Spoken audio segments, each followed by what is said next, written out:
these new age of Republican conservative grifters, individuals who are not real conservatives, who don't care about policy, who don't care about the people. What they care about is denouncing black people in order to make white conservatives comfortable and then for them to be able to make money off of, such as Candace Owens. Chris couldn't stand Candace Owens. We often talked about her and talked about how awful she was and how she was frankly illiterate to the issues and doesn't really give a damn about black folks. Now, she's recently, of course, you know, she got fired from the Daily Wire. She claimed parting of ways. No, you got fired. And, oh, she's been on various platforms. Oh, going here. And she accepts the invitation from the Joe Budden podcast. And then she goes on the Breakfast Club and she's talking to them. And then she's talking about how, you know, oh, I mean, how, you know, this must be my second or third invitation and how I never got invited to these black platforms to talk about the things. Well, that's actually a lie. She was, and I'm going to get to that a little bit later. But the reason all of this is important, the reason this is important, is because what you see Candace desperately trying to, let's just say, come back to the neighborhood. You know, that person who you grew up with and then they leave and then all of a sudden you never see them again and then they don't come back to any of the family events. They don't come back to the high school reunion. They'll come back to the church anniversary. Then all of a sudden they want to then pop on back into our lives and go, oh, no, I was loving y'all the entire time, even though the entire time what they were doing was trashing us and distancing themselves from us. And it's not like we actually care in terms of what she had to say. But the thing that was going on was Candace Owens was consistently and constantly denigrating black folks for the amusement of white conservatives. I really didn't care about her interview on Joe Budden's podcast or The Breakfast Club. Nothing against Joe, nothing against Envy or Charlamagne, or just as hilarious. I just didn't give a damn about Candace because she's not bright. She's not the brightest bulb in the dark room. Until she posted this. A number of other people were ripping her to shreds, and again, I didn't care. But then I saw this, and I said, I felt like that Al Pacino character in The Godfather 3. Every time I try to get out, they pull me back in. And so Candace posted this. The most brutal smears I ever faced was the media's attempt to convince black people, my own community, that I hated them. Finally, black America is recognizing that they were intentionally misled. That's interesting. That is thanks in large part to the Breakfast Club interview and Joe Budden. Interesting. It's the media.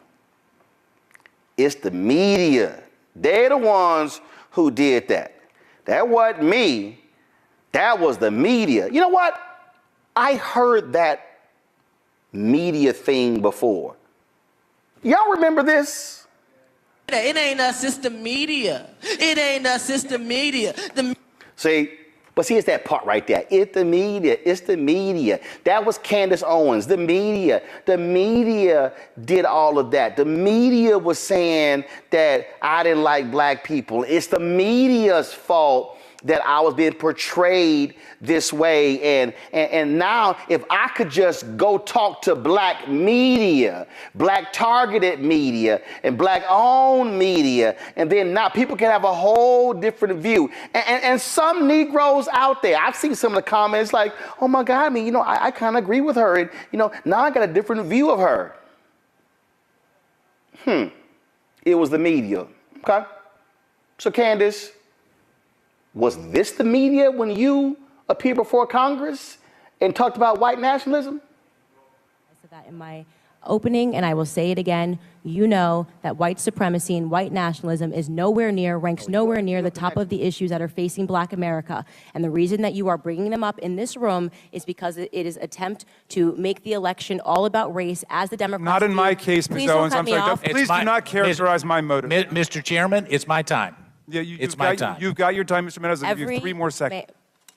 Every 4 years, you bring up race, and you knew exactly what I meant when I said hilarious, and you just tried to do live what the media does all the time to Republicans, to our president, and to conservatives, which you tried to manipulate what I said to fit your narrative, okay? I was not referring to the subject matter that is hilarious. I said it's hilarious that we are sitting in this room today, and I've got 2 doctors and a missus, and nobody can give us real numbers that we can respond to so we can assess how big of a threat this is, because you know that it is not as big of a threat as you are trying to make it out to be so that you can manipulate. Y'all heard that again. It's the media, okay? Was this the media? But the real truth of the reason why people hate the Queen has nothing to do with the colonization. It has something to do, which, by the way, just to be clear, the Brits invading Africa actually represents, and this is going to get me in trouble, but it was, if you look at how forward it brought the African colonies, it ended up being a net positive. Now, this is, of course, it's going to get me in trouble because people somehow think that Africans were living happily ever after and things were great, and then the horrible English, British descended upon and murdered everybody, and the French suddenly murdered everybody, and that just isn't the truth. Obviously, the African nations had slavery, just like the European nations had slavery. Wow. So it's an evil that was not started, did not begin in Europe, actually. It can actually be traced back to Muslim origin. That's you talking. But it's the media. Was it the media when you talked to at CPAC, that racist conference in 2019? First and foremost, stop selling us our own oppression. Stop taking away our self-confidence by telling us that we can't because of racism, because of slavery. I've never been a slave in this country. Stop telling us that we need to be obsessing over our past when we should be obsessing over our future and the potential that we have. That was Candace talking at CPAC. That's right. That was her. Huh. How about this? Is this the media? You blame it was the media's fault when you own Dr. Phil. Policies are harmful also to the people that they purport to help. And we have all of the evidence there to look at. When you artificially place a Black American into a school in which they do not belong based on their knowledge, doesn't mean that they go on to get A's. In fact, there was a Black adjunct professor, you guys have definitely heard of him, Dr. Thomas Sowell, who was teaching at Cornell University, and he found that the majority of the Black American students that were there were on academic probation. Now, these students were some of the smartest in the nation, but because they were artificially placed amongst their peers at Cornell University, they were failing on academic probation. These policies have never helped Black Americans. It's just basically policies that are put in place to make people feel good, right? I feel like I'm doing something when in fact I'm actually creating harm. You either know the answers or you don't. That coming from a college dropout. More of her on Dr. Phil. They're only here for the financial aid. I'm giving you actual facts. No, right? I'm giving you actual facts based upon extensive say, well, maybe research they just that's don't been feel done. good. But that's not the case. I mean, I went to university. I did not feel good, right? I didn't pull the best grades in high school, probably got into a better university than I should have gotten into based on my performance in high school. It wasn't because of my feelings. It's because I wasn't focused on it. And that, we're talking about a cultural problem, what's going on back at home, as was in my circumstance. And none of that is because of institutionalized policy. It almost seems like you guys refuse to accept that, Black students aren't performing well. You feel like you have to have this burden of responsibility when, in fact, if you actually wanted to help, you would look at the facts, re-examine the fact that it's not helping anybody. It's not helping Black Americans to artificially place them into universities, and you'd make effective change. But you're making the assumption that Black students are academically inferior, and they're not. No, they're you some of are our most actually. brilliant students that's that we the basic. No. That you are making the assumption that they are inferior. You just said that they don't belong there. Policies. I'm talking about the students that are based on the policies that you are defending right now, saying that we should have these policies that let them into these universities, not based on their skill set, but based on the color of their skin. So you are assuming that they are inferior. Again, she blames the media. It's the media's fault of all the things that I've said about black people that's actually pissed off black people and that's caused white conservatives to be her biggest cheerleaders. Next. Socialism, you know that, and you know that our community, after the first 100 years, doctor, come on, the 100 years after slavery, the black community was doing better. We were going up, up, up. Then suddenly they socialized our community via welfare policies, and the black community started going down, down, down. And you're sitting here supporting a candidate that is advocating for making that on a larger scale. He's saying, we're not just going to do it to the black community, we're going to do it to every community in America. Well, you know his policies do not work. Again, it's all the media. Here's Candace on the media. Fox News again. Well, I think it drew attention for a lot of reasons. I think in many ways people on the right felt vindicated. And I know that there were a lot of moderate people that came over and realized that what I was talking about were actually real issues in black America. I touched upon the illiteracy rates. 75% of black boys in California not being able to read is a problem in black America. White nationalism, when black on black crime, 90.1% of all homicides against black Americans are performed by other black Americans. The entire hearing, in my opinion, was a hoax. The continued hoax on black America, which comes to us from Democrats who want us ultimately to fail by focusing on something that is not harming us when you look at all of the other issues that we are facing. Oh, it's the media. That's why black folks were ticked off at me. So when you sat down 4 years ago with the folks at Mike, that's the media, right? You often talk a lot about how liberals are quick to cry racism or oppression. How do you define racism? Or what's an example of something you find racist? That's a big question. I think Jim Crow laws were racist. That was racist. And in the modern context? In the modern context, I can't think of a policy that is racist. But if somebody walks into this room right now and calls me the N-word, that's a racist term. In modern times, I can't think of a policy that is racist.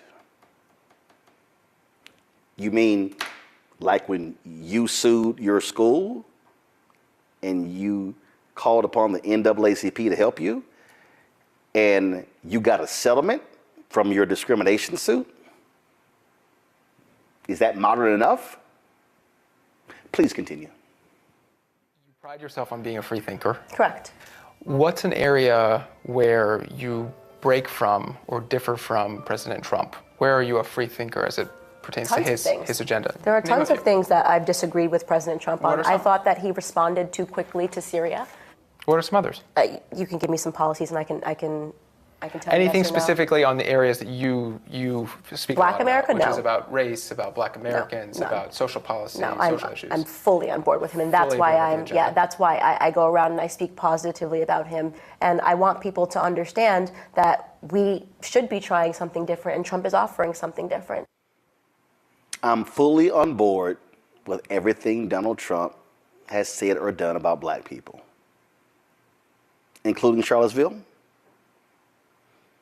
including calling African nations shithole countries, including the denigration on a consistent basis of black women, even black women who worked for him like Omarosa, the constant and the vicious attacks on black female reporters at the White House, the vicious attacks on black women in Congress. So you agree with all of that, right, Candace? But it's the media. They're the reason why. Next. Right, in many ways, she is a victim of the culture, and I've said this over and over again ad nauseum, which is just that victimhood has become almost a mental plague upon black America in particular, because that word racism is being so overused that society is becoming desensitized to it, and we actually can't even recognize it when it actually exists. We think everything is racist. Things that used to be normal conflicts between human beings, getting cut off while you're driving, having a bad correspondence in a grocery store, you should just brush it off off, shrug it off, and move on with your day. Now people are crying and making videos and pleading on Facebook to say, look what I experienced today. I mean, it's sad for her, but I think it also says, as you mentioned earlier, it's something bigger that's happening in culture that needs to be addressed before it goes too far. Brush it off, shrug it off. Black people have the cops called on them because they're barbecuing in the park. Black people get accosted by Karens just trying to deliver packages. A little black girl just selling lemonade gets accosted. Black man who's in the street, cars barely in the walkway, gets viciously attacked, saying she's going to call the cops. But Candace says those things are not racist. Just brush it off. Shrug it off. Next. But I ask a question? Can you insult a black person? Can you insult a black person without being a racist? That's just a question. I think the minute that he went with lazy, he was using. Are you saying black people are lazy? No, but that's why does the common word racist lazy trope. make you think that is a about? Common racist No, it is trope. not. I've never been called lazy my entire life. So the question is, why does the word lazy make? No. I'm asking you a question. I asked you a question. You said that lazy makes you think of black people. That's what you're saying. That is a common racist trope. So that's within you, not within him. That is not a common racist trope towards black people. And it's incredible that you're defending a man who looks at a pregnant woman. I think he's a jerk. No. I think he's an absolute jerk. That is so disgusting. You're trying to be insulting because you're trying to move the ball because you just accidentally called black people lazy. That's what really happened. I know what you were. It's a typical racist trope. Okay, it's not a racist trope. Lazy is a word that means that you're not doing all the time. We got to stop. Interesting. Go to my, first of all, here's what Candace Owens had to say about Ahmaud Arbery. Ahmaud Arbery was caught on camera breaking into an unfinished property that was owned by Larry English. His mother has confirmed it is him in the video. Please stop with the just a jogger bullshit narrative. Avid joggers don't wear khaki shorts and stop to break into homes. Black man gunned down by racist in Georgia. Those racists were actually convicted of that, but she sides with the racists. Here's her criticizing LeBron James when he spoke on the issue. Lastly, to King James, who will never be what Kobe and Jordan were off the court because he lacks intellect. That's interesting considering he owns numerous businesses and actually, anyway. Bro, you have multiple homes, white personal chefs, gardeners, and housekeepers. If that's an example of literally being hunted by white people, then sign me up ASAP. That's what she said. Yep. Oh, she added. Black America when 9-year-old Tyshawn Lee is lured from a basketball court down an alleyway and shot dead by a black gang member, crickets, which is a lie. Black America when a repeat burglar is shot dead after breaking into a home, racism, injustice, protest. Our culture is a joke. No, actually, the joke's on you, Candace. But I just want y'all to understand. See, I'm putting in perspective because these are all things that Candace Owens has said, either on television or on social media about black people. But she wants us to now, excuse all those things because, hey, it was the media. They did those things. That wasn't me. It's the media that actually kept me from my people. It's the media that framed this and made it seem like I didn't like black people. It's the media who wasn't telling the truth about those things. It's the media, huh? Y'all know that. It's always the media. Here's Candace Owens in her own words regarding Juneteenth. Juneteenth is so lame. Democrats really need to stop trying to repackage segregation. I'll be celebrating July 4th and July 4th only. I'm American. I'm a Texan. Juneteenth is the creation of black people. Freed slaves of African descent. They're the ones who created Juneteenth. For those of us in Texas, we understand Juneteenth. We understand what Juneteenth means. We understand the importance of Juneteenth. We understand that Juneteenth was about freedom. But you know, your Candace Owens of the world, she also called Juneteenth ghetto. That's what she said. But she wants us now to excuse all these things that she has said. It's the media.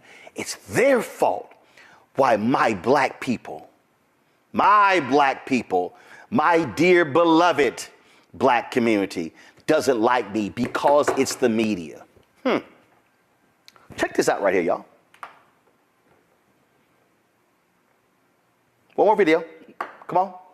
Well, also, we have breaking news. Candace just gave us this news. Sorry, I forgot.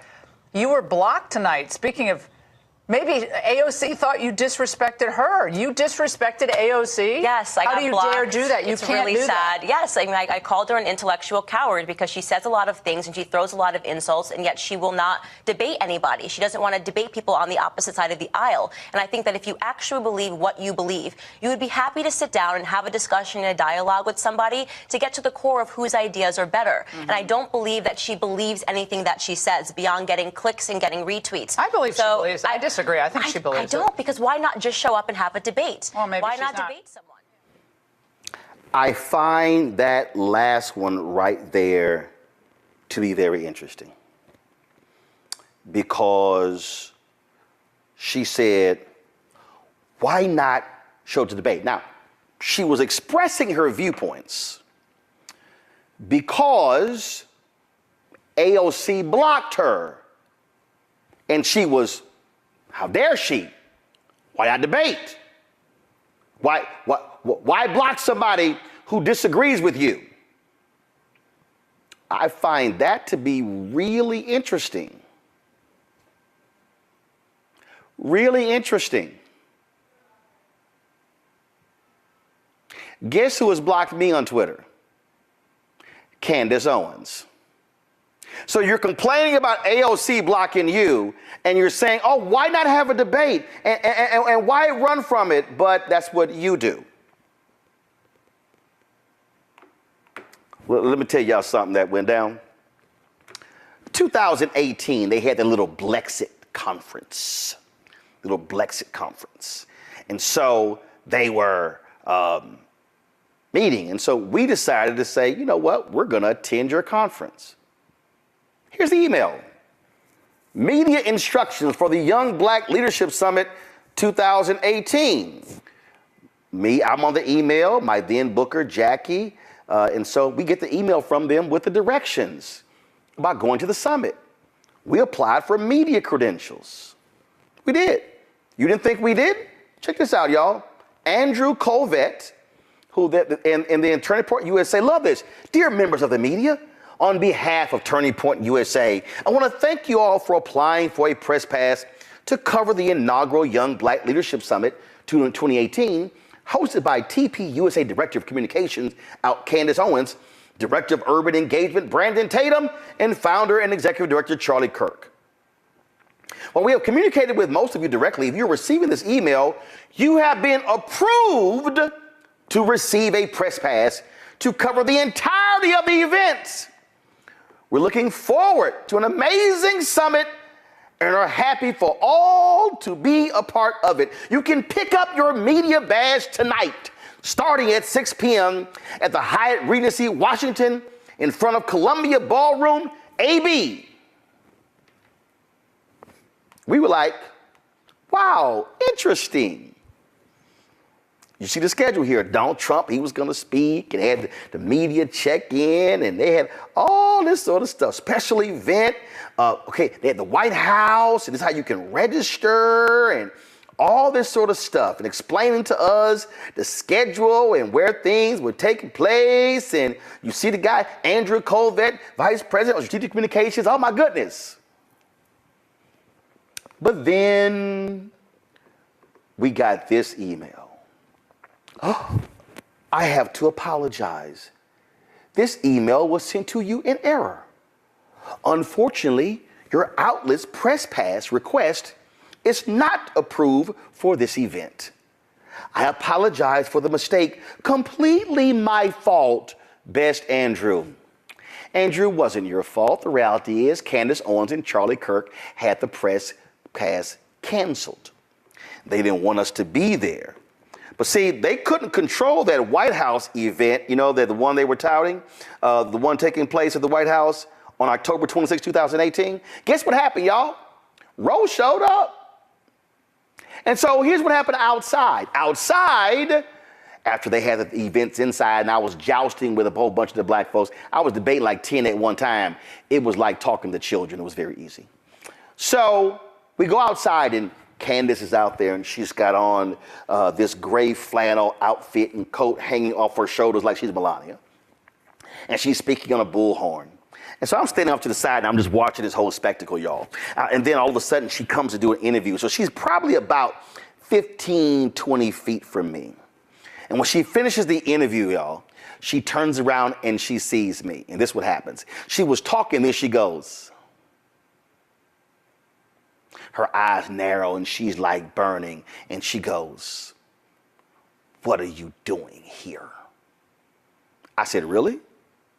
I said, "I cover black events. Is this not a black event? This isn't the first time I've covered a black event at the White House. How dare you? You don't need to be." So then she starts just ranting and raving. I'm laughing. Then she tells me, "That's right. You called me a coon. You called me an Uncle Tom, and that's why I blocked you." I said, "Candace, you're a liar." I said, "I don't even allow those terms to be used on my show or on my timeline. And I dare you to show me the tweet why I called you an Uncle Tom or called you a coon." And then one of her other little black minions, he comes by. He's like, "Yeah, we're going to show you. We got it." I said, "Oh, please, I'll bet you $1,000 you can't find it." And then she storms off in a huff with her coat off her shoulders and she runs and walks off. Then little Charlie Kirk, his little racist ass, he comes up to me and he goes, "How you doing?" I was like, "How you doing?" And he just looks at me. And I guess he was, bothered because I was like, "Who are you?" He goes, "Really?" I said, "Yeah, dude. Who are you?" "Oh, I'm Charlie Kirk." "Oh." I said, "You've been running for me too. I said, "Why won't y'all come on the show to do the debate?" "I'm going to have to check with Candace." I said, "Wait a minute, I'm sorry. Don't she work for you? Why you got to check with her? It's supposed to be your organization." Neither one of them wanted to come debate. Now, why am I unpacking all of this? It's because Candace Owens has been fired from she's no longer at Turning Point, no longer at PragerU, no longer at the Daily Wire. And so she's not, out there wearing jacked up hairstyles with no proper edge up. So she's sitting here now trying to reintroduce herself into Black America. She now wants to have dialogue with Black America. And let me be real clear. I'm not questioning her blackness. I'm not saying that she's not black. What I am saying is you're not welcome to the cookout. You're not welcome to any of our events. You're not welcome to any of our conferences. Because see, when you choose to be a self-hating black person, and then you want us to then listen to you, no.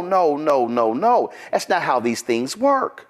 Because see, what you are desperate for, you are now desperate for a platform, and you think that, oh, let me just say, the things that I want to say. Let me just say these. No, that's not how these things work. Because see, Candace, you have trashed black people. You have denigrated black people. You have called us victims. You have danced before white conservatives. And you enjoyed your time on that stage, vilifying black people, trashing black people left and right. And now you actually want to come back and have conversations with black people. And you want us to accept that. You want us to forget all of the things that you said. See, we can't do that, y'all. We can't forget all the stuff that you said. Sort of reminds me of that Elmer Fudd sounding fool, Jesse Lee Peterson. He has said some of the most vile, despicable things about black people you've ever heard in your life. So remember when I did that podcast, PBD, Patrick Bet David, called himself an independent who's a conservative? No. So check this out. So we got this email here. Hello, Tony. I just left you a voicemail. My name's Tony Naimi, a talent booker for the PBD broadcast. They wanted to extend an invite to me to be on their podcast with Jesse Lee Peterson. As you know from Roland's previous appearance on the show, PDB is a fair and balanced host who respects his guests' views and missions. He ain't fair and balanced, especially if you saw my post where he couldn't even, the first time I was on there. Please let me know what we can do to get this arranged. I look forward to your reply. Oh, I replied. Because see, normally, when you have these, these things, people just sort of say, no, I'll pass. I couldn't do that. I said this, Tanya passed on your email to me. Let me be blunt as possible. I will never appear with Jesse Lee Peterson. As the song by Bishop Bullwinkle, Hail to the No. He is one of the dumbest, ignorant, and uninformed individuals I've ever met. I've encountered him before. He kills brain cells. He's even beneath Jason Whitlock, and that is hard to do. I've turned down doing his show directly. Jesse Lee Peterson is a grifting real Elmer Fudd. That means he is beneath me in every intellectual category, and I can't even believe PBD would even ask me to appear with that dumbass. So I had extended an invite 6 years ago when Candace was running her mouth, her and Charlie Kirk. I have no desire to talk to Candace Owens. There will not be an invite extended to Candace Owens. Because Candace, you said all you need to say about black people. We heard you loud and clear. You can now try to blame the media. You can now try to say, well, my words were twisted. But the reality is you said it. It came out of your mouth. And so you can, by all means, you can keep your unseasoned chicken. By all means, you can keep your jacked up edges. By all means, Candace, you can have your potato salad with raisins in it. By all means, you can have your pumpkin pie instead of sweet potato pie. By all means, you can stay exactly where you are in Nashville with your husband, and you can sit here and keep spouting off the nonsense that you always say. But what you will not do is come on this show and show your face and bring your weak, tired, incoherent, nonsensical, trifling comments that have dismissed, denigrated, and degraded black people for the last several years.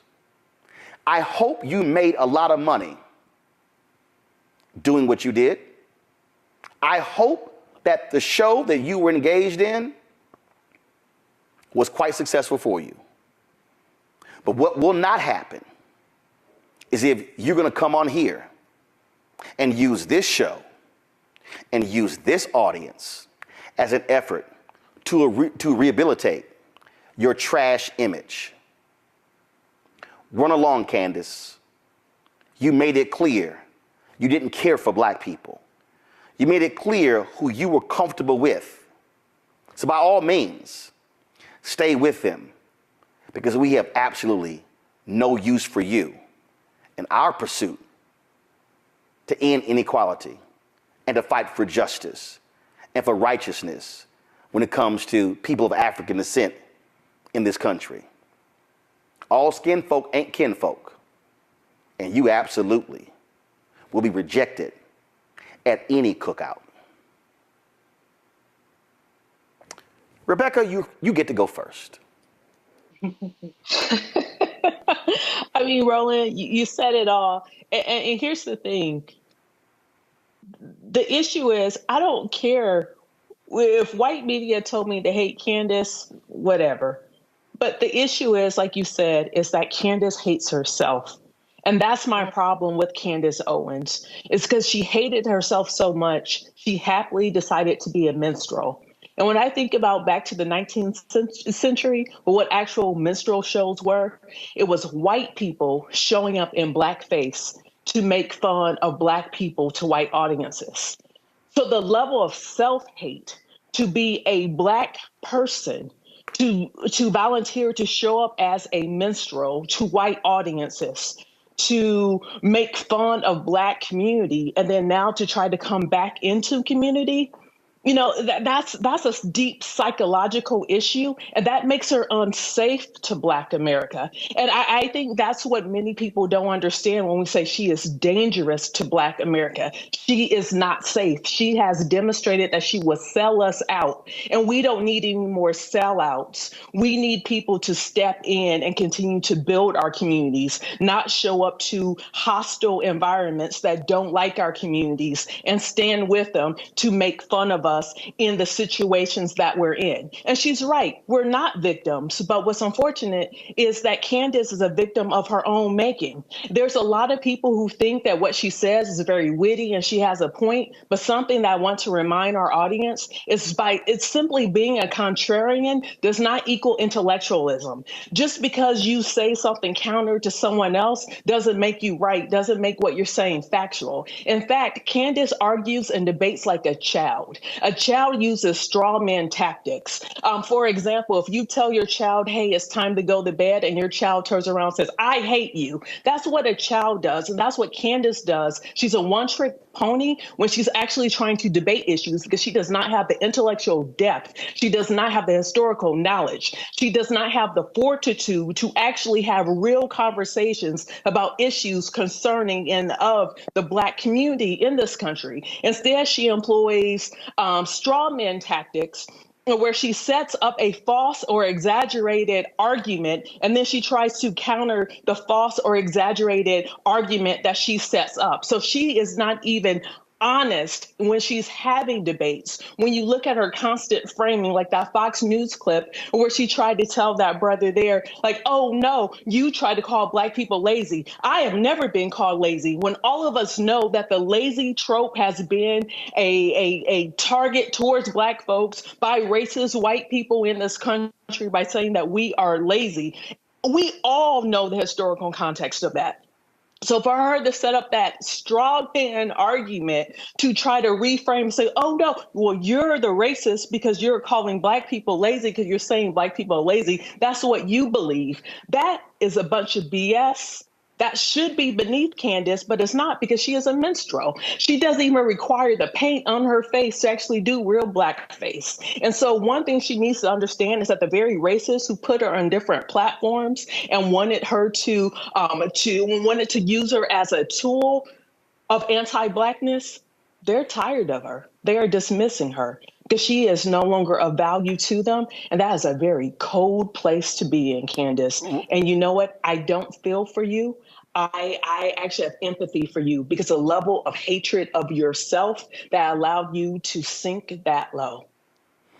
Robert, as I said at the outset, with the death of Chris Metchler, I know many Black conservatives, Black Republicans, friends with them. Michael Steele, of course, Alfonso Jackson, a former HUD secretary. My man Michael Williams worked in the Reagan administration. I mean, I can go on. I mean, my man Bob Brown, of course, in the Nixon administration. I can go on and on and on. So I don't have any anger or resentment. I don't attack Black Republicans. I know individuals who are real Black Republicans, Cole James and others, who actually do things for Black people. But I know grifters like Candace Owens, like that fool, Officer Tatum, whatever his name is. I know when I see them, and what you're not gonna do, you're not gonna use us as props in your redemptive tour after you attacked us mercilessly for the last 8 years. A couple things. think that we also can lose the reason that Candace got fired from her job in the first place, which is she started talking about the Jewish community the same way she has been talking about the black community, and forgot that they actually are the people who signed her paycheck, and she was summarily shown the back door. You came to talk about everybody else crazy the same way you talk about your own people, because you're only useful in talking about black folks to them. You are not useful criticizing the Jewish community or Israel or anybody else, and therefore she was given her walking papers. It's an important point to make on that. But when we talked earlier about COINTELPRO, for the people who aren't familiar, we're talking about counterintelligence programs that the CIA and the FBI used throughout the civil rights movement to undermine black movements. So they would take somebody, let's say somebody who was in college, but they were about to fail out. They filed a lawsuit against the school to try to get a settlement. They don't have a degree. They don't have any work experience. They really don't have any justifiable reason for anybody to listen to them. And then they prop them up. They turn them into a voice for that community. They put them in front of people. They put them on cable news. They put them on speaking tours. They bring them to the White House. They make them the spokesperson for the president when it comes to black issues. That's what they would do if it was a COINTELPRO program. They would take an individual like that. Again, no education, no work experience, no justifiable reason to have a conversation with them on these issues at all, no level of expertise, and they will give them just directly those talking points for them to recite back in public as actors. Remember, Ronald Reagan was an actor. Nancy Reagan was an actor, well known on the Hollywood lots back in the old days. And so when someone like Candace Owens shows up, you have to understand how to specifically point out and understand COINTELPRO when you see it. That's just a voice that is created out of nowhere. That is I think the young people, Gen Z now, they call them industry plants. They just show up out of nowhere. Suddenly they're put into the limelight, put into the forefront, given a voice, and the only thing they have to say are things to tear down and destroy the black community. Candace Owens is no different than Sexy Red or Ice Spice. Just a creation out of nowhere, no known talent, no known ability to actually produce anything positive for the black community. Their only use is for the majority culture to destroy black communities, and that's all they are, the modern version of COINTELPRO industry plants that are used to tear down black communities. Julian, during the when Mike Pence was there in the White House, there was an event at the White House, and at that particular event, he was meeting with some black Republicans, some black conservatives. And at the meeting, Kay Cole James, who then was heading the Heritage Foundation, she was invited there. Also, Elroy Saylor, who was former chief of staff for Congressman J.C. Watts, was there. There were some other people who were there as well. And at the insistence of somebody, Trump or somebody else, at their insistence, they insisted that Candace Owens be invited. Now, she was not on Pence's list. He did not invite her. I was told Pence was not happy at all that he had to entertain her. And I'm trying to find it. But there was a photo that was taken, and Candace's ass was cropped out of the photo. And Pence thanked those who were there, did not mention her at all. Well, something happened during the meeting, and Candace, again, not a lightweight. I mean, not a featherweight, a flyweight. And so she descends, she starts, and I was told this by one of the participants, she starts just walk, walk, walk, walk, walk. And Kay Cole James,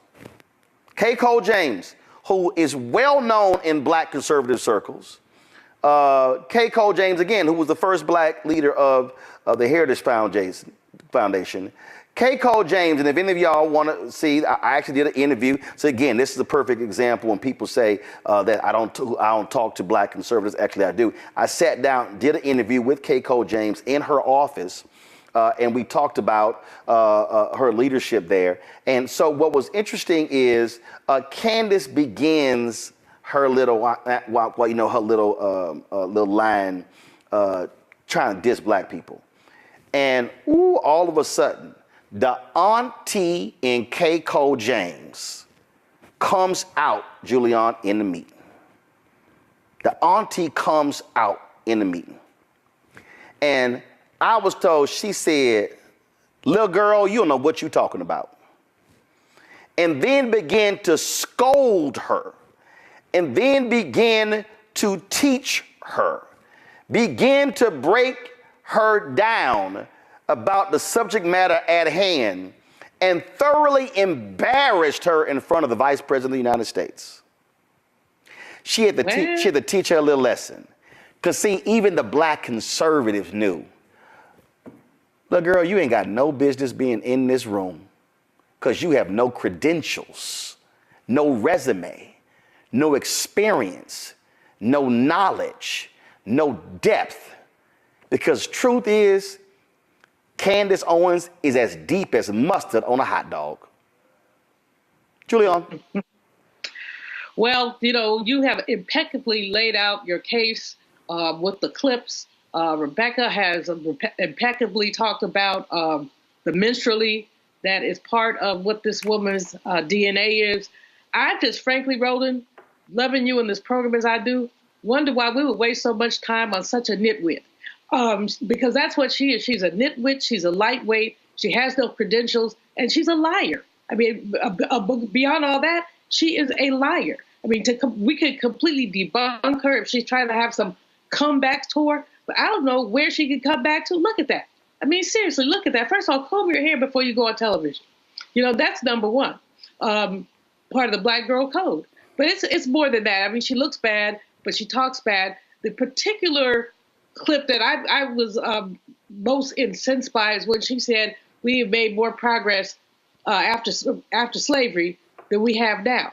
She ignores the entirety of the history that I'm researching now for my book about lynching, the lynching culture, the wealth gap, and reparations. She ignores the fact that we might have had more had there not been laws put into place to prevent us from accumulating, laws put into place to prevent us from going to school. The laws that have allowed our HBCUs to be underfunded for so long, laws deliberate. This is not like casual, oh, it's not our fault racism. These are laws that were deliberately passed. The only two groups of people who were excluded from minimum wage laws were domestic workers, who was that, Black women, and farmers.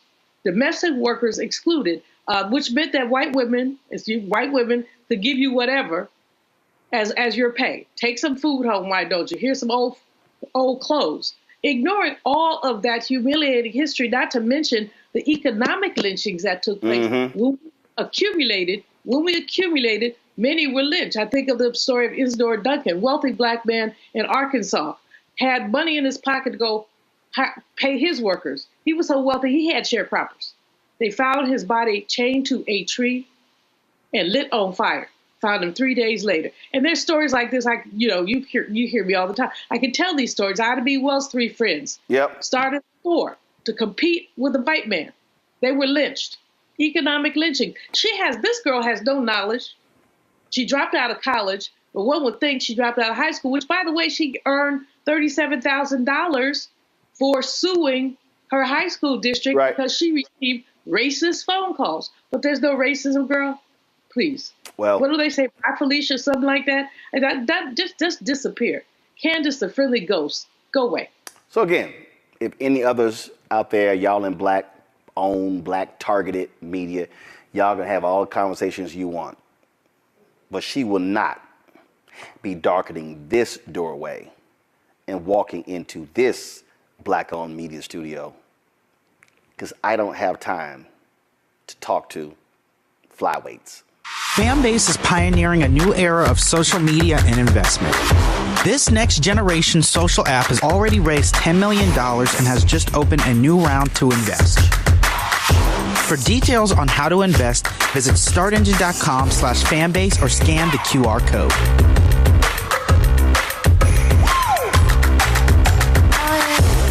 Another way we're giving you the freedom to be you without limits. As bad as Trump was, his economy was worse, and Black America felt it the most. He cut health insurance while giving tax breaks to the wealthy and big business. He stoked racial violence, attacked voting rights, and if reelected, vowed to be a dictator and, quote, get revenge.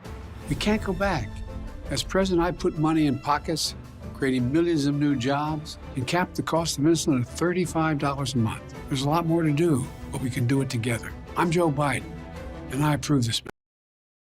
Oh, if your name is Emmanuel Acho, a piece of your ass has been chewed up and spit out. Folk, they've been lighting this Fox Sports brother up after he made these comments following Angel Reese's news conference after they lost to Iowa. I'm sure y'all heard it. Press play. I'm about to give a gender-neutral, racially indifferent take. Now, if you want to say, well, Acho, cater your take based upon gender, Acho, cater your take based upon race, I will understand that. But I'm about to give a gender-neutral, racially indifferent take. Angel Reese, you can't beat a big bad wolf, but then kind of cry like Courage the Cowardly Dog. Because if you want to act grown, which she has, if you want to get paid like you grown, which you are, if you want to talk to grown folks like you grown, which you did post-game when you told a coach for an opposing team, watch your mouth. If you want to tell people get your money up, then post-game when you take a L, you just got to take it on the chin. Nobody mourns when the villain catches a L. And Angel Reese, you have self-proclaimed to be the villain. Shout out to you, because you were the second best basketball player on the court, and it was not close. Outside of Caitlin Clark, it was you. 17 and 20, dog. Showed up, biggest game, second biggest game of your career. Absolute dog, but you can't under any circumstance go to the podium and now try to ask for individuals to give you sympathy. No one has sympathy for the villain. You painted the bullseye on your back. Why are you surprised when people shoot at you? So if you want to act grown, if you want to pose grown, if you want to talk grown, if you want to talk to grown folks grown, then you got to take the L like you grown. Because what frustrated me is when you want to be the villain, but you want to hope for sympathy like a hero. I'm about to give a gender-neutral, racially indifferent... So, that was the commentary. Now, keep in mind, y'all, keep in mind that at the news conference after they lost to Iowa, a reporter asked Angel Reese a question about the last year since LSU won the national championship. This is what she was talking about. I don't really get to stand up for myself. I mean, I have great teammates. I have a great support system. I got my hometown. I got my family that stands up for me. I don't really get to speak out on things just because I just try to ignore, and I just try to stand strong. Like, I've been through so much. I've seen so much. I've been attacked so many times. Death threats. I've been sexualized. I've been threatened. I've been so many things, and I've stood strong every single time. And I just try to stand strong for my teammates because I don't want them to see me down and, like, not be there for them. So I just want to always just know, like, I'm still a human. Like, all this has happened since I won the national championship, and I said the other day, I haven't had peace since then. And it sucks, but I still wouldn't change. I wouldn't change anything, and I would still sit here and say, like, I'm unapologetically me. I'm gonna always leave that mark and be who I am and stand on that. And hopefully the little girls that look up to me, and hopefully I give them some type of inspiration that, hopefully it's not this hard and all the things that come at you, but keep being who you are, keep waking up every day, keep being motivated, staying who you are, staying 10 toes, don't back down, and just be confident. I don't really get to stand up. That was what she was talking about. Well, in the past few hours, let's just say Acho got a earful, and this was today's video.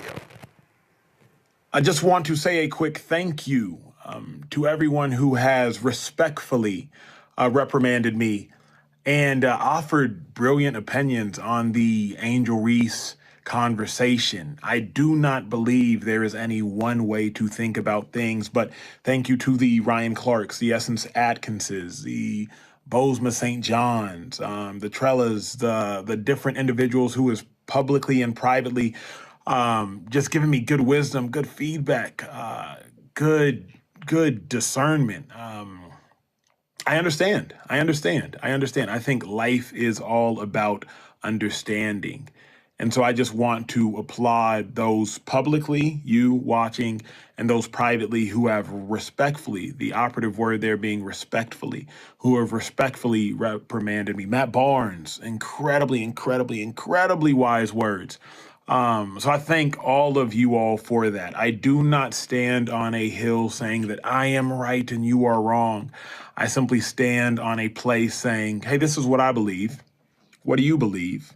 Let's listen to one another and construct a collective belief. So love to everybody who's respectfully reprimanded me, and I appreciate it so very much. Thank you all for that. All right. So I just want to let y'all know something.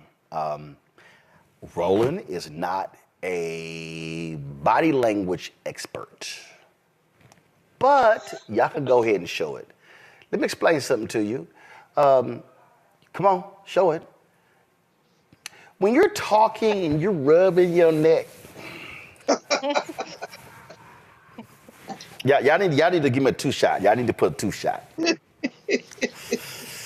See, when you talking like this here, and you come on, need 2 box. See, when you doing this here, and then you doing this here. You like, I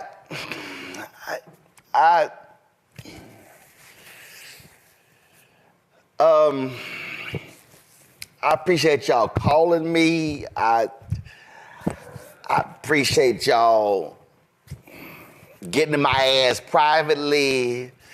I appreciate y'all, letting me know that my ignorant ass sounded like a damn fool. I really...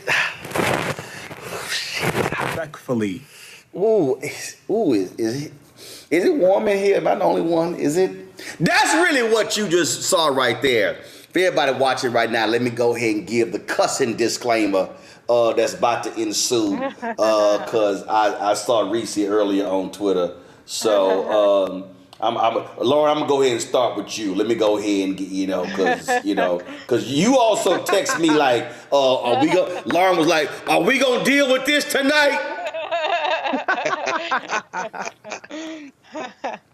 Well, I'll say this. There's a lot to unpack a little bit here. I mean, I get what he was trying to say. I do get what he was trying to say. I do think I'm a big Angel Reese fan. I think she's fantastic, and it's great to see women's basketball blow up in the ratings and everything else. But I think what people were probably really sensitive to was the terms gender neutral, as if there is no difference in criticism. But women athletes are coming into their own now, and I think people are now starting to have to make this adjustment. But after we saw the thing that happened in the LA Times, right? And then we hear Angel Reese tell us that she's been getting death threats for a year, which the first thing that I thought about was, wow, isn't that interesting that we can get a 40-minute, 10,000-word piece in the Washington Post about Kim Mulkey, but we can't get one piece in the Washington Post about Angel Reese getting death threats for a year. That to me is an extremely serious thing, and it's kind of like taken as, oh, no big deal, whatever.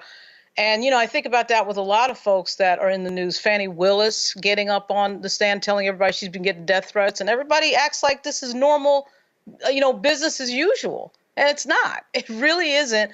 And you do, at some point, have to attribute some of that to the gender of the people who are saying it. It's like nobody cares. But I do get some of his point, because I do think that, didn't the women's movement tell us that we were equal to men and we could do whatever we want? And then when we get out there and do it and we get criticized, some of us get sensitive to that. So it's like, if we're equal, we got to be equal with the criticism. And frankly, the guys get criticized a lot.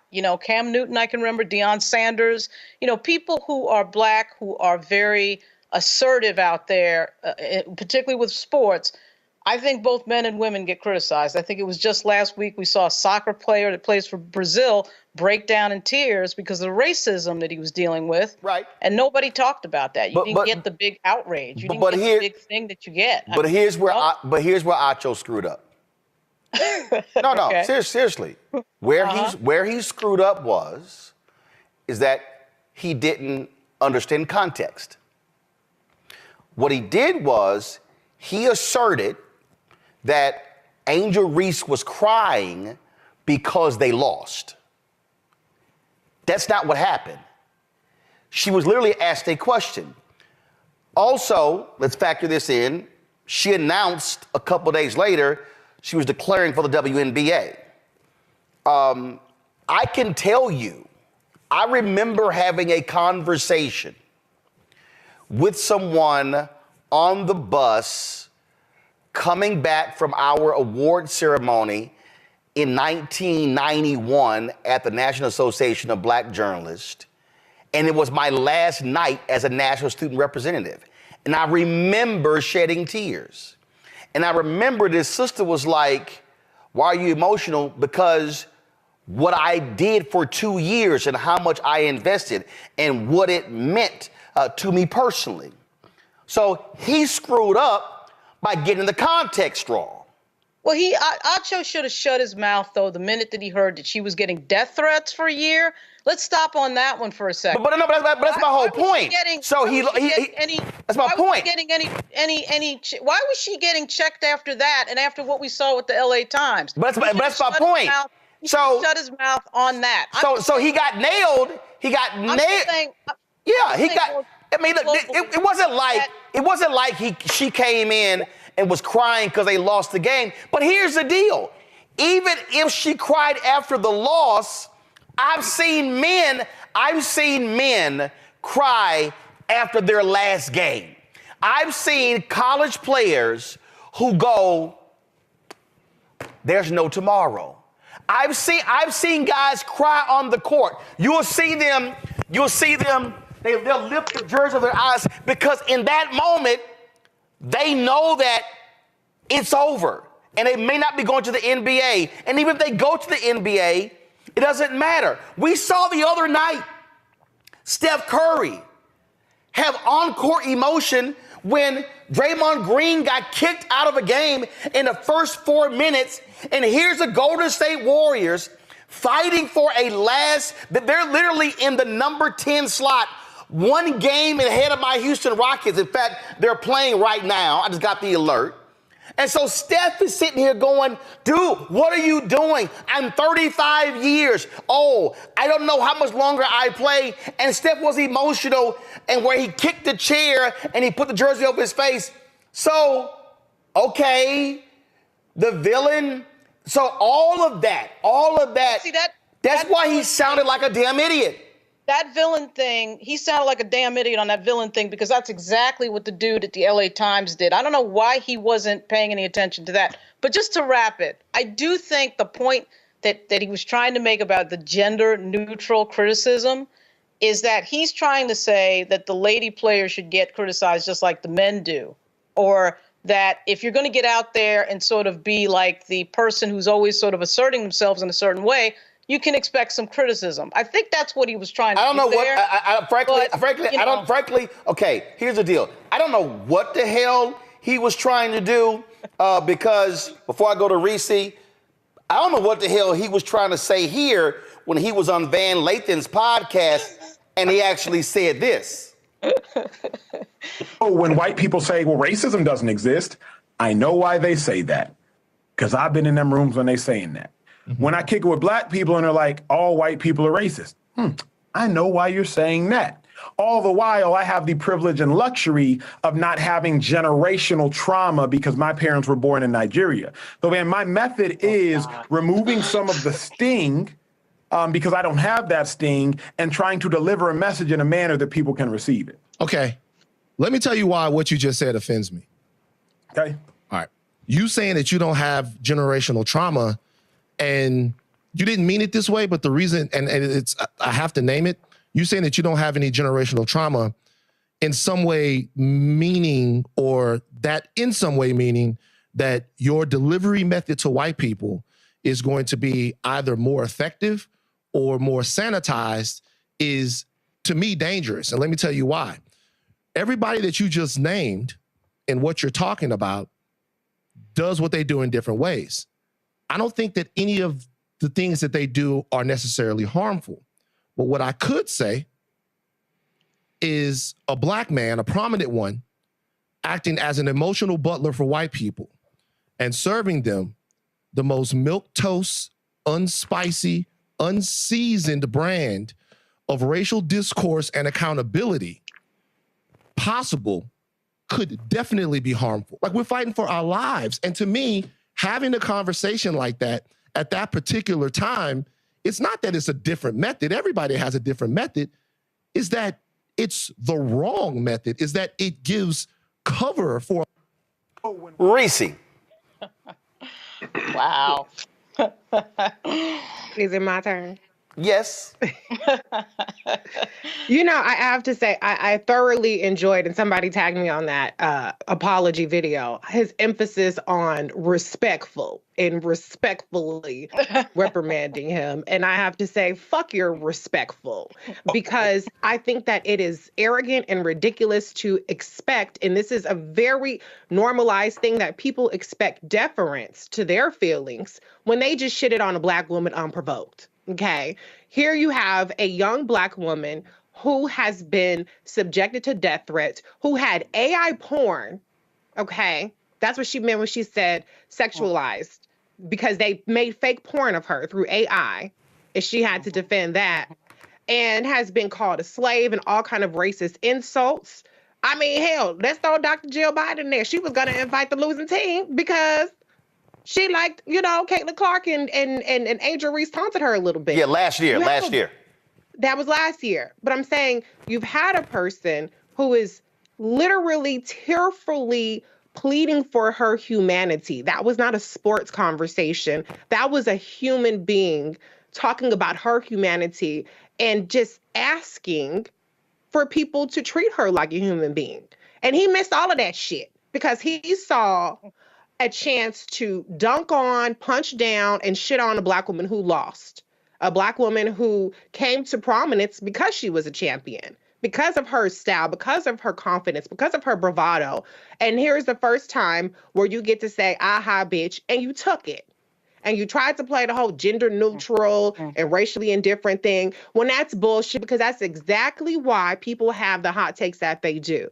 There are a lot of people that have confidence, that do the trash talk. That makes it entertaining. That's part of the reason why you're seeing record ticket sales for women's basketball and ratings. And that's part of the reason why you have, for the first time this year, women's basketball being able to even use March Madness branding. So it's bullshit to try to sit up there and disregard that and to attach words. I understand it's a cartoon character like Courage the Cowardly Dog because she showed emotion. Well, which one is it? You don't want her to be the biggest, baddest bitch who is, you know, who's leaning into, and mind you, as a defense mechanism, leaning into the villain role, because they're going to paint her with that no matter what. Anytime a black woman opens up her mouth, she's a villain, period. So, okay, maybe she leaned into it. She made some offer. Good for her. I ain't mad at that.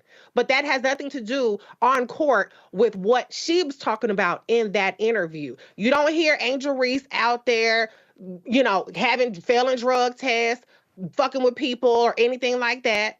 She has respect from her peers. Caitlin Clark, the darling of white America basketball, has expressed respect for her. So how did he miss all of that shit?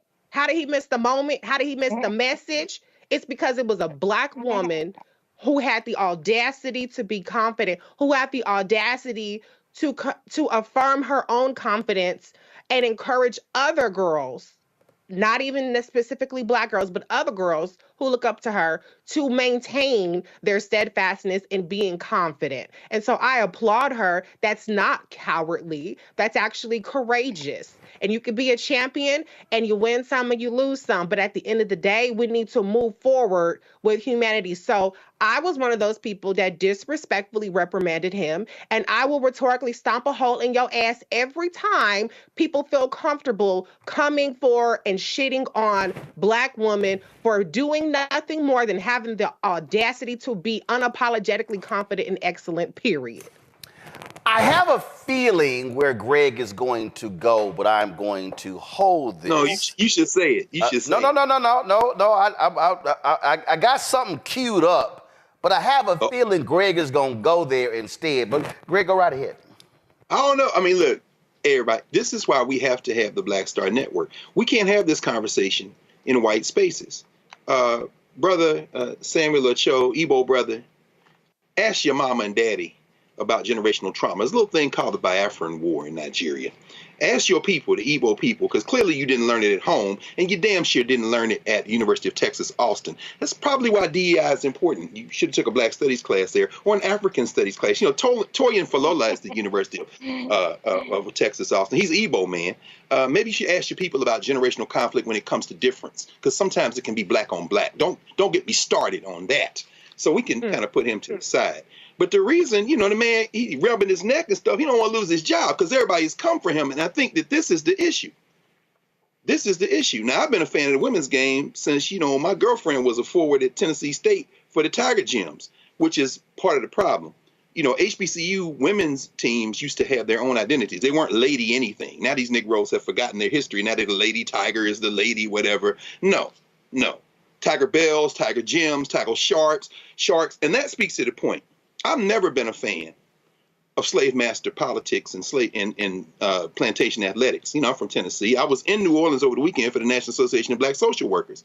And they love those black. They love Flagey. They love Angel Reese till they lose. And at that point, the N-word flows freely, like the Mississippi. The point is this, you know, an old girl, the coach, Kim Mulkey, she dodged a bullet. But the LA Times did her a favor because I read that full like y'all did, the full article in the Washington Post. And, you know, nobody who, you know, Du Bois in Black Reconstruction would have called her probably the poor white, you know, the striver. But I lived in Philly for 17 years, so I remember when John Chaney threatened to kick John Calipari's ass when he was coaching at UMass. And that's when Marcus Camby and boys was up there. And John Chaney, whose boys were always in class, who practiced at 6 a.m. so they could never have an excuse for missing class. You know, that Don Staley mentality, Don Staley coming out of Dobbins High School in North Philly. You know, I'm not sure that any of Don Staley's girls would be in Sports Illustrated swimsuit. But again, I'm having a serious conversation here. I'm coming to this point. This isn't a critique of Angel Reese. I'm looking at the coaches. I'm looking at the mentality. I'm looking at the uses and abuses of black people. I'm looking at the race war that is athletics. Because, see, I'm a fan of the women's game. I'm sure we all remember Don Imus' ancient dead ass when he called Vivian Stringer's young ladies the nappy-headed hoes on the Rutgers team. This was the race war between Rutgers, between Pat Summitt and them at UT. And, you know, if you read the Washington Post article, you know, Kim Mulkey worships Pat Summitt. But then so does Don Staley in many ways. But remember when the black women on the University of Tennessee team, and especially Rutgers team, was going up against the slave master in stores. That would be Gino, who always seems to find a couple of white girls to surround the sisters with. I'm sure for every Maya Moore, you got a Paige Bucket, you got a Rebecca Lobo. In other words, you know, women's sports no different than men's sports in terms of race war. And what I'm saying is that anytime I see a person like Kim Mulkey, got all these sisters down there in the bayou in a racist as hell Louisiana State, Baton Rouge. And then you basically don't care what they do as long as they help you win a championship. Shout out, of course, to Kim Mulkey, who ain't say a damn thing when the sister who got her a national championship was locked up in Russia because she MAGA as hell. They mad at her about the national anthem. Trust. That's a woman who would have I don't even want to see where she might have the tattoo play because I don't need to see anything on Kim Mulkey's body. But I'm saying she did not take those players off because of the national anthem. She MAGA as it gets in many ways. The point I'm trying to make is when you get to this, Samuel Acho is look, man, you're not even a sideshow in this.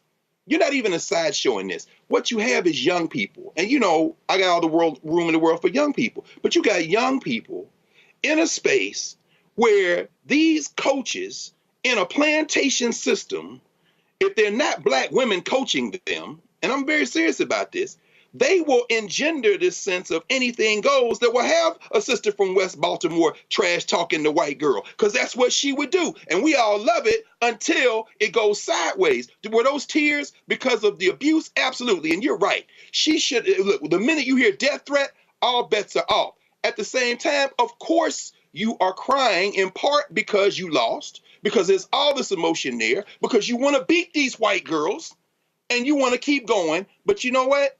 When the national championship is played, the only thing that I see flawed about Dawn Staley in South Carolina is that I wish there was one more word added to her title. Head coach, South Carolina State. I swear, I wish these black players would go play for black coaches at HBCUs, because once you go to these white schools and you up under these plantation system people, it becomes race war, and it's not gender. It's Shamika Holesclaw at UT and Candace Parker and them. It's, remember UNLV under Tarkanian. Remember the University of Miami football team. In other words, it's always proxy waste war, and they love their Negroes until they lose. Samuel Acho, brother, you wandered out in the middle of a race war and caught a stray, and you need a little bit more history before you start saying you don't identify with generational trauma, because, son, what you don't know is a lot. So I knew Greg was going to go there a few months ago. Oh, okay, you did. No, I knew that because a few months ago, I actually came across this on Instagram. And you know what? Maybe Emmanuel Acho needs to watch this. The origin of Nigeria that shocked the hell out of me. Nigeria was never meant to be a country. It was something else entirely. In this video, I'm going to tell you what I discovered. Oh, and I want to acknowledge Burna Boy for bringing my attention to this in his song, Another Story, on his album, African Giants. Thank you for inspiring this video, and all of you let Burna Boy know that he got to me, and now I'm sharing this information with you. The creation of Nigeria was never about democracy, never about Christianity. It was about money, business, and profit. None of it for us. Pay attention. The area now known as Nigeria was called the Slave Coast up to 1870. This was the point at which the British had stopped slave trading and moved on to palm oil as their primary commodity out of Nigeria. One of the main suppliers of palm oil was the Benin Kingdom, and you have to watch my video on one of the greatest African kings most of you have never heard of, Oba Vonrawen. This is an important story for me personally because I'm from that region, so they are my people, and his fight with the British Empire over palm oil is one of the greatest stories of African colonial history. Anyway, everyone wanted palm oil, and especially the British. A man called George Goldie set up the United African Company in 1879, which was then changed to the National African Company. He structured the palm oil business in the Niger Delta region, and by 1884 he had a monopoly that the British could exploit. So in 1886, Goldie violated the agreement he had made with the chiefs and moved his operations into River Niger and Benue. The company was also renamed to Royal Niger Company. Goldie tricked the chiefs into signing unfair trade deals, giving Goldie exclusive rights to export palm oil instead of what the chiefs thought would be free trade. These contracts were written in English, a language we didn't understand, and based on laws that were not our own. This is similar to the land negotiations done with Native Americans in what is now known as the United States of America, where deals were done via contracts in English with laws that had nothing to do with the Native Americans. There was a meeting called the Berlin Conference in 1884 to 1885, set up by Germany's first chancellor, Otto von Bismarck. This was where colonial powers discussed how to carve up Africa and structure trade across the pieces of our continent they would take. We were not part of these conversations. The best way to think of this is like the NBA draft. Guys were out there making bids between lunch breaks and spa sessions. At this conference, the kingdom of Opobo was given to Britain. When King Jaja of Opobo tried to export his own palm oil, he was accused of obstructing commerce and then exiled. How crazy is that? And on his way home in 1891, he was poisoned with a cup of tea. Guys, I couldn't make this stuff up. The Jaja of Opobo story made other chiefs wary of their deals with the British. King Koko of Nembe Brass was one of them. He tried to take down the Royal Niger Company and attacked the company headquarters in Akassa, Bayelsa on January 29, 1895. King Koko captured 60 white men and lost 40 of his own soldiers.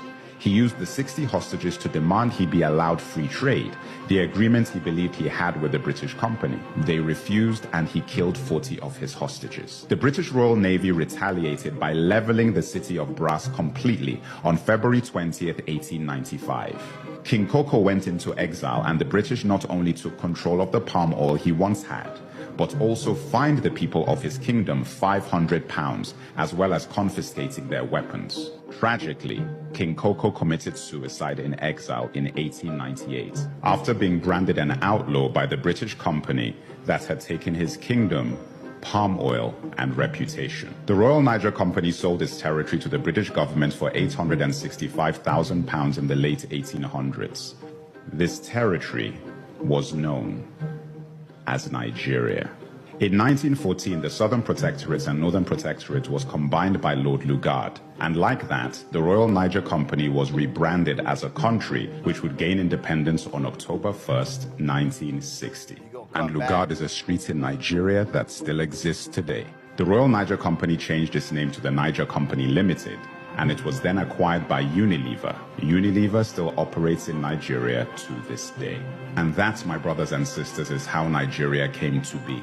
We have a long way to go to fix the country, but we won't ever have a hope and a solution to our problems if we don't know how they started. What I told you in this video is just a small part of the foundations that led to unrest, civil war, economic instability, and so forth. Remember, it's not about asking anyone else to fix this, or even wasting time blaming those we know caused and perpetuated it. This is about knowing our history.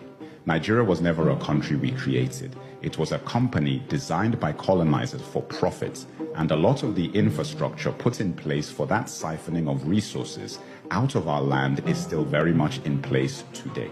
Crude oil simply replaced palm oil, and soon lithium may replace crude oil. Honestly, I feel angry not just for what happened to my ancestors, but for the fact that I wasn't taught about this in school in Nigeria, and that our children are not being taught about these things now. Every Nigerian should know everything about who we are and what we are up against. Subscribe for commentary on Africa, history, current affairs, politics, and the diaspora. See, this right here, Emmanuel Acho, is why what you said was beyond stupid. For you to sit here and say that, oh, unlike you African Americans, unlike you Black Americans, those of you of people of Africa, people who had relatives who were enslaved of African descent, oh, I don't possess that generational trauma. So therefore, I can come here and I can talk to white people and I can talk to Black people. No, your Nigerian ass has trauma. No question. Just like every other African who hails from the continent where they were colonized. You literally represent a part of Africa where the country never even existed. That's right. But then you sit here and sit your ass on Fox Sports. They used to employ Jason Whitlock, and it's no surprise that Jason is on Twitter and he is sitting here saying, oh, Emmanuel's correct and the rest of you are wrong. But see, this is the problem when you try to be one of the good ones.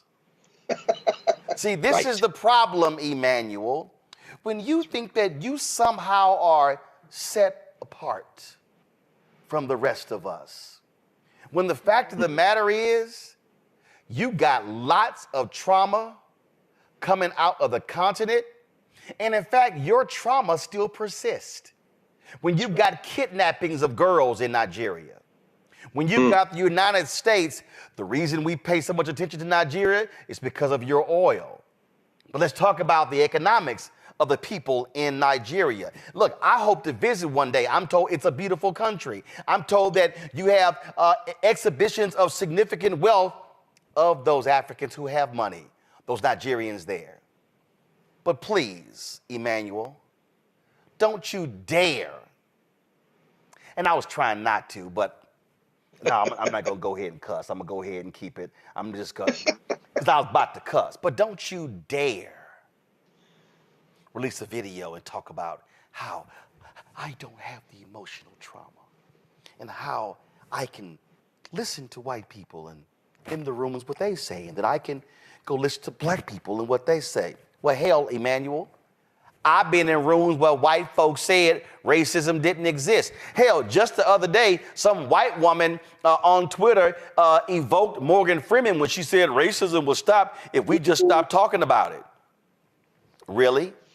Tell that to the black man who's on trial with a DUI tomorrow with a white woman who poured the liquor out and then said she smelled marijuana. Tell that to the people who have been killed, which we talked about with Samuel Sengawe, people who have been killed by cops. Tell that to the little black girl who was trying to sell some lemonade on the side, and the white woman said, I'm gonna call the cops on her because she was selling some lemonade. Tell that, please, to the brothers who tried to deliver FedEx and UPS packages just because they were black, but the white folks got to call the cops on them because something was wrong. Tell that to the black man who had shots fired at him in Mississippi trying to deliver a package. Please, by all means, tell that to Walter Scott, who was shot and killed by a cop while he was running away. Tell that to, please, Kadarius, the brother who was run over by a cop in Mississippi. Please tell that to the police departments right now that are being looked at by the Department of Justice for the vicious beating of black people. Come on, bruh. No. What you tried to do is, let me just take out race and let me just take out gender. Well, that's the last thing you can actually do in a country where the original sin is race and where it was meant for women never to vote, never to own land, and their only job was to lay down and birth babies and cook in the kitchen barefoot. And that's who they hire. See, when you decide, Emmanuel, when you decide to sit here and say, oh, no, you're the villain. Really? That's not the villain. That's called somebody saying, I'm leading my team to victory. That's called somebody saying, I'm going to give it as good as I get it. Because see, what's interesting is if I put Angel Reese side by side with Caitlin Clark, Caitlin Clark talked mad shit. You know what? I'm not bothered by that. Because do you know who was one of the biggest trash talkers in NBA history? That white boy Larry Bird. And Larry Bird could back his shit up. You know you bad when you walk out to the NBA three-point contest with your shooting jacket on and you don't even take it off and you win the contest. Matter of fact, Larry Bird was so bad when the coach put a black player on him, he said, this is some disrespectful shit. No, I'm sorry, when we put a white player, he said, he told the coach, this is disrespectful as hell. You putting a white boy can't guard me. Yeah. That was Larry Bird. Michael Jordan talked a lot of trash too. But see, I'm saying all of that because Caitlin talked trash. Caitlin was cussing on the court during the tournament. Her dad told her, shut the hell up and play. But you want to assign villain to the black girl. Just like the white writers assigned thugs to South Carolina. Just like the LA Times writer did the exact same thing. Because the reality is, white sports writers, and let's be honest, if you want to be honest, Emmanuel, you saw the LSU Iowa contest the same way folks saw Duke versus UNLV.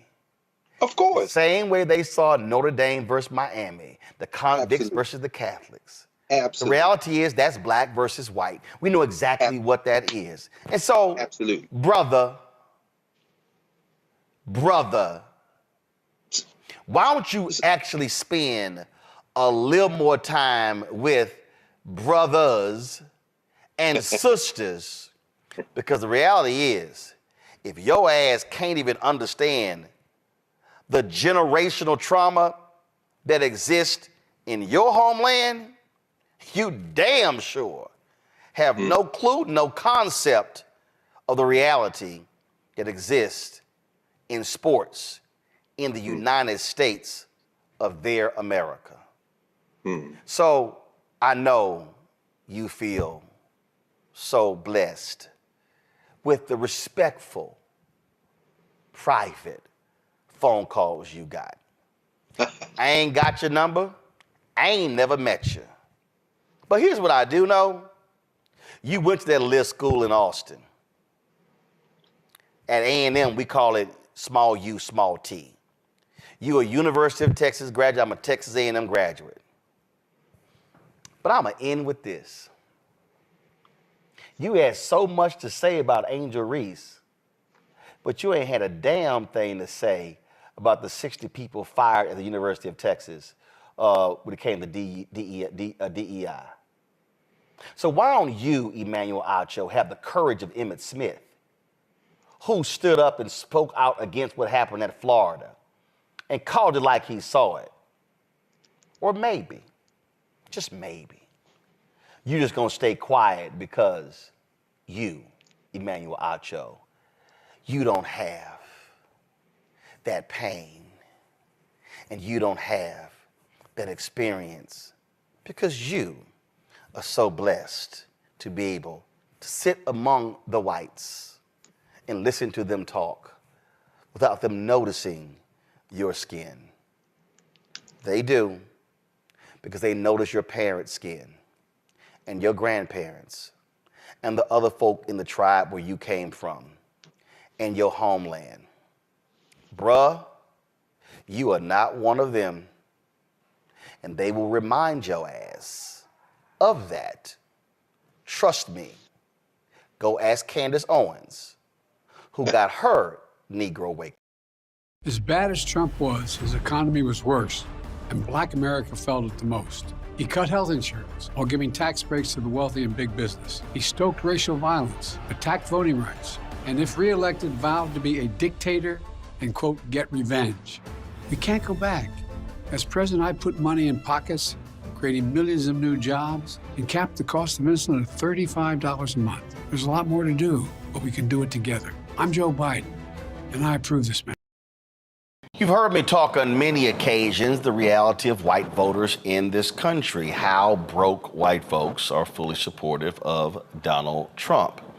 It really makes no sense whatsoever. And yesterday, the topic came up on MSNBC, where former host Chris Matthews raised the issue when they were talking about how these white folks, especially evangelicals, are treating Donald Trump like he is God.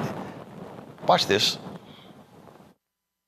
When I was up there in New Hampshire, my 10th primary up there, I saw a lot of really poor people waiting in line for 2 hours to see Donald Trump. Really poor people, white people in most cases. And I said, what's going on here? And I don't know if these are the crosstabs relate or why it relates, but they really want this guy to be their president again. And then I saw the Florida Atlantic University poll that came out in March. And it pointed out that the only economic group in the country that likes Trump is under 50,000 a year.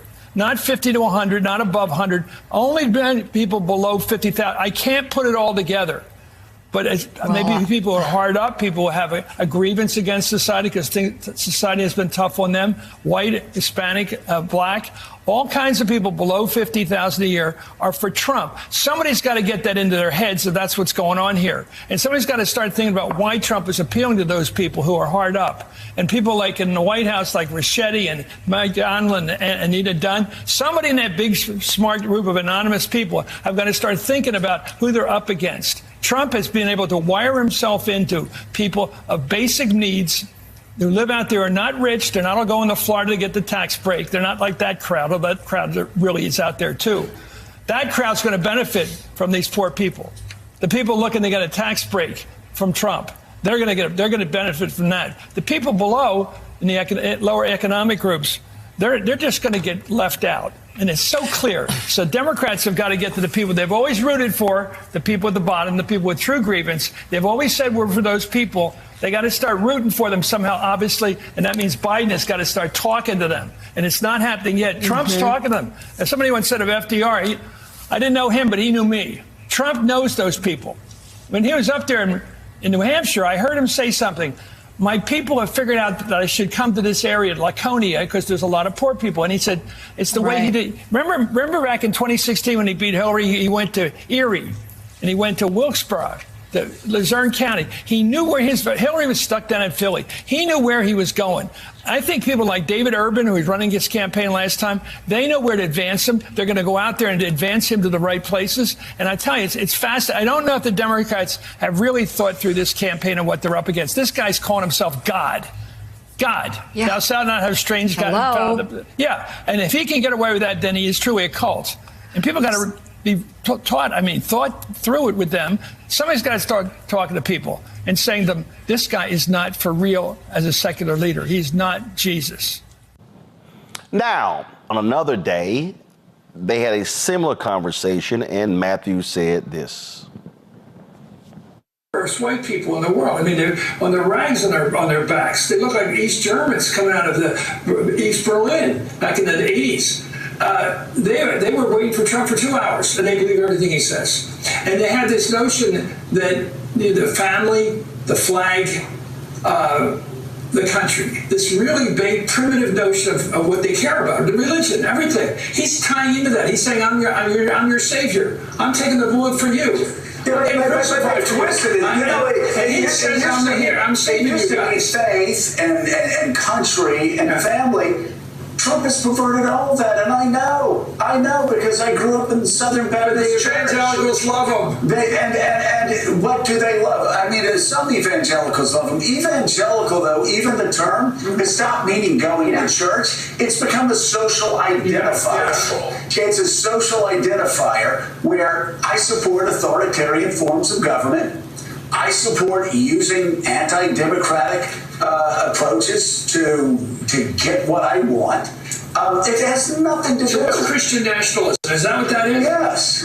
Christian nationalism is you pick 3 or 4 issues, and maybe it's trans reading library books, maybe it's guns. Well, it is guns, which is the most bizarre thing. It's guns, it's abortion, it's LGBTQ, it's immigration, right? Which let me just tell you, I mean, yeah, that sure lines up. Like hating all immigrants sure lines up with what Ronald Reagan or what Jesus said when he was talking about the Good Samaritan. I mean, none of this makes sense. Jerusalem. None of the embassy to yes.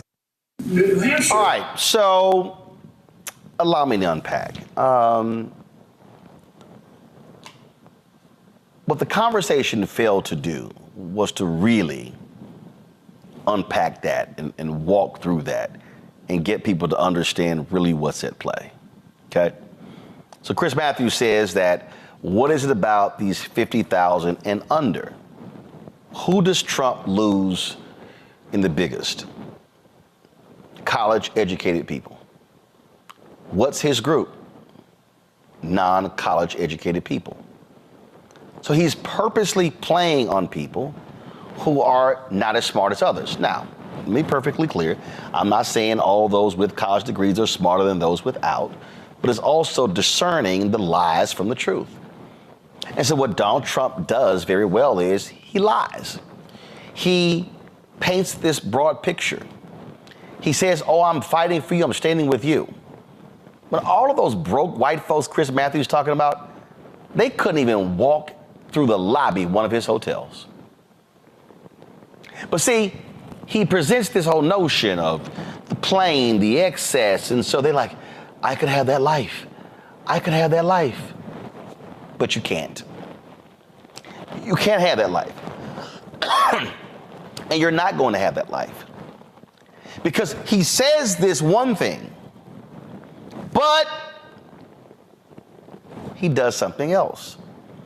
So he's fighting against China, tariffs. Oh, I'm making them pay. It's not how tariffs works. You actually pay more.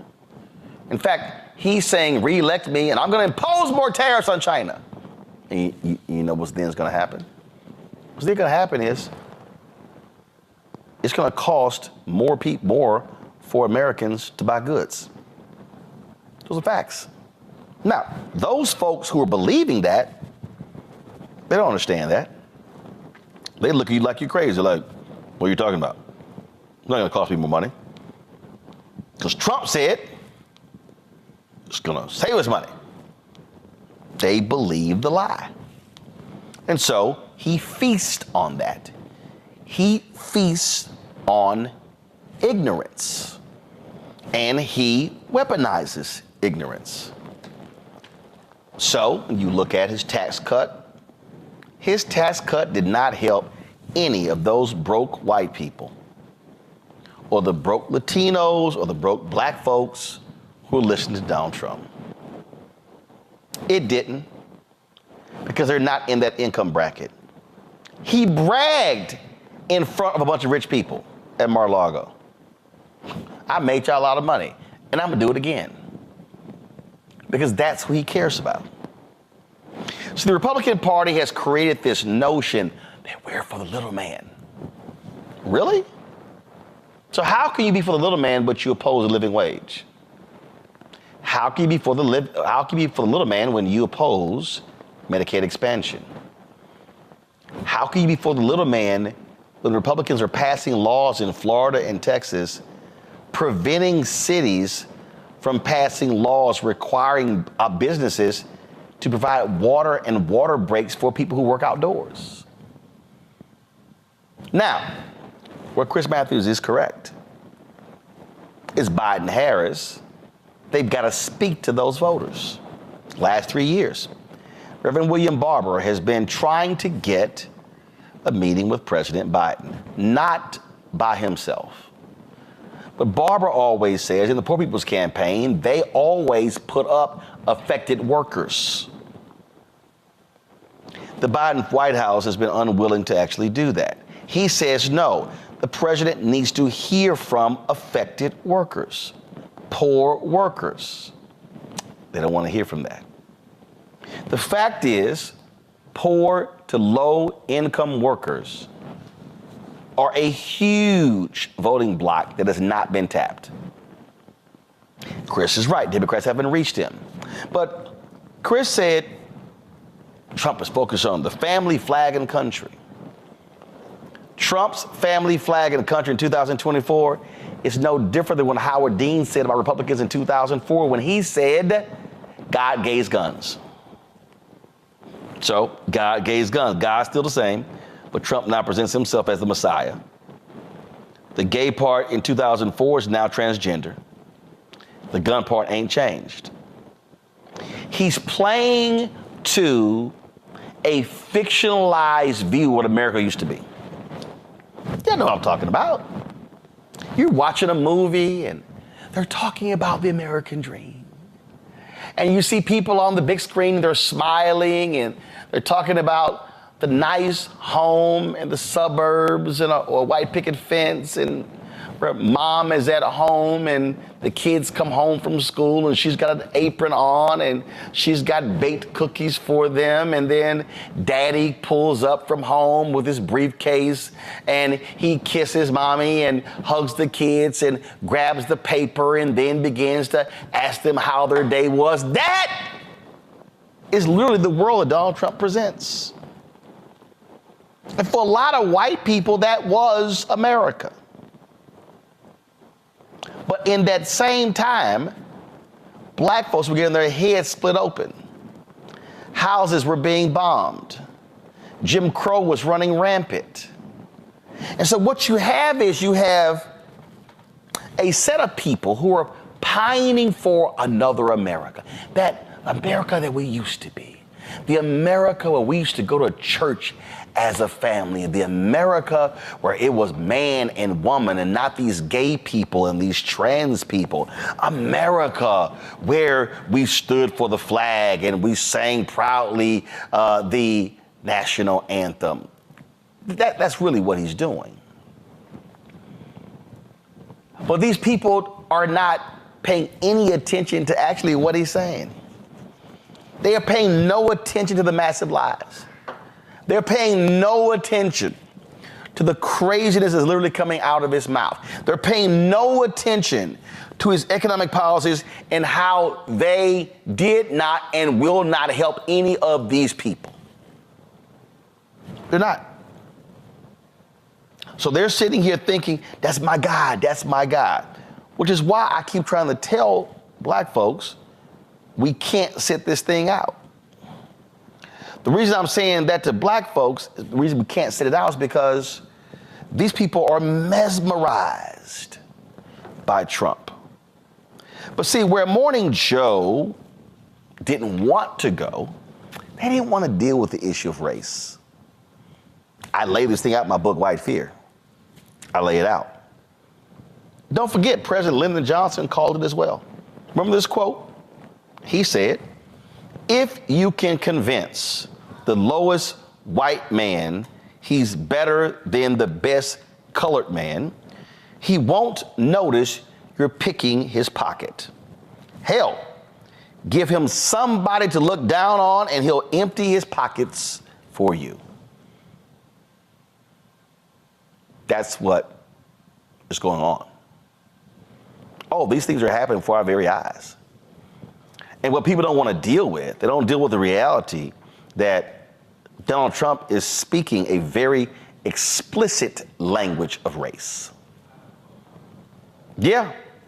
What he's talking about is, oh, how the demonizing the immigrants, and they're the reason. It's them that's causing these problems. How dare they? He's already said, I'm sending everybody back on day one. And these poor white people are like, yeah, that's it, because they got our jobs. They're taking our jobs. But he's also doing this. This is from Axios, exclusive. Trump allies plot anti-racism protections for white people. If Donald Trump returns to the White House, close allies want to dramatically change the government's interpretation of civil rights era laws to focus on anti-white racism rather than discrimination against people of color. Trump's Department of Justice will push to eliminate or upend programs in government in corporate America that are designed to counter racism that has favored whites. Targets would range from decades-old policies aimed at giving minorities economic opportunities to more recent programs that began in response to the pandemic and the killing of George Floyd. Did I not tell you that was coming? Did I not warn you that this is what they were planning all along? But you have to understand, when you're talking about those poor white Americans, when you're talking about why are they so aggrieved, remember, they were there in 2016, they were there in 2020, and their grievances were there because they even see black folks' problem. So how do you think the anti-CRT took hold? What do you think is the reason behind right now anti-DEI? What do you think? We could go on and on and on. This is all a part, folks, of the same situation. Now, here's what you got to remember. Pew did a study, and 13% of whites who think they suffer a lot of discrimination.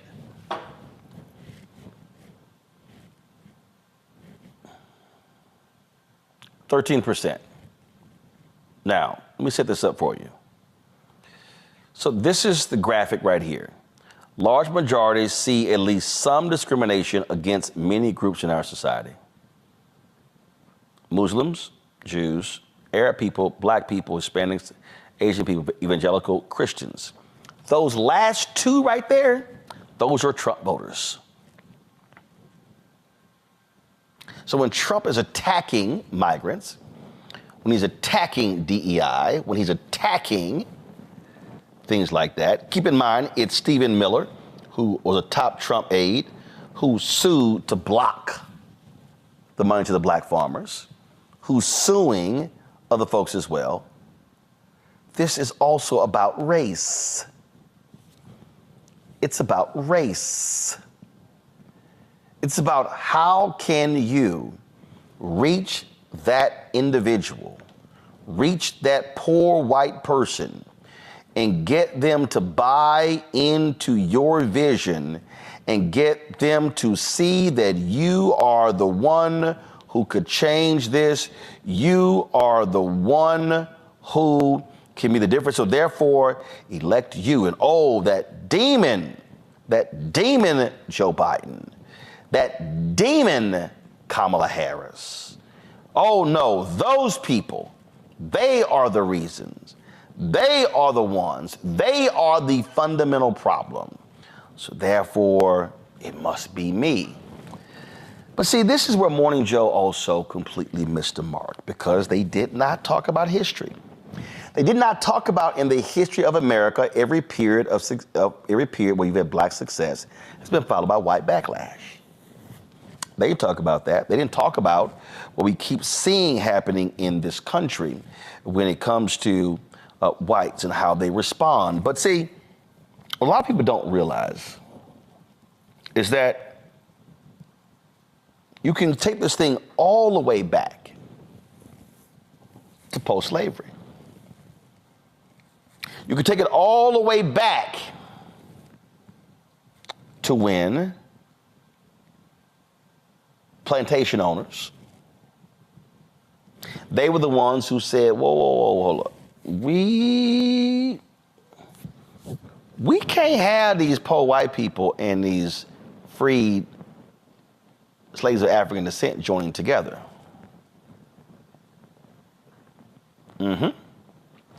This is what MLK said in his in his speech after the Selma Montgomery March. He said, our whole campaign in Alabama has been centered around the right to vote and focusing the attention of the nation and the world today on the flagrant denial of the right to vote. We're exposing the very origin, the root cause of racial segregation in the Southland. Racial segregation as a way of life did not come about as a natural result of hatred between the races immediately after the Civil War.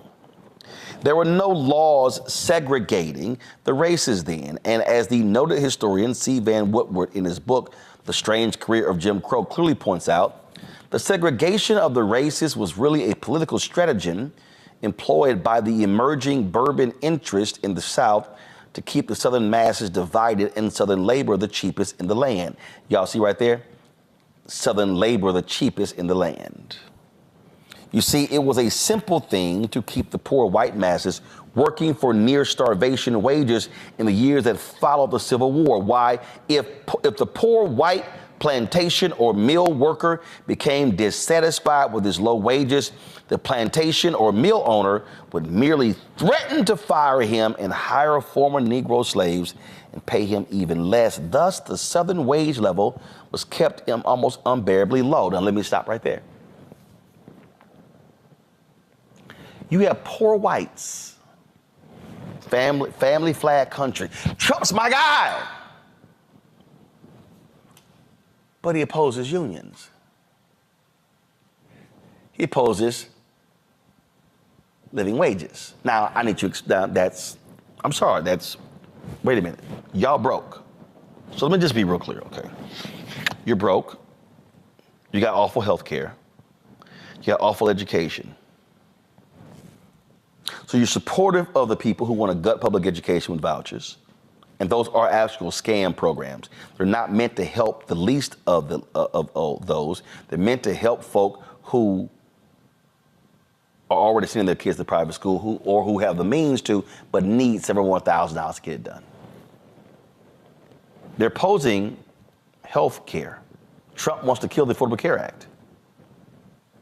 So if you poor and white, what's the one law that has actually helped your health care? The Affordable Care Act.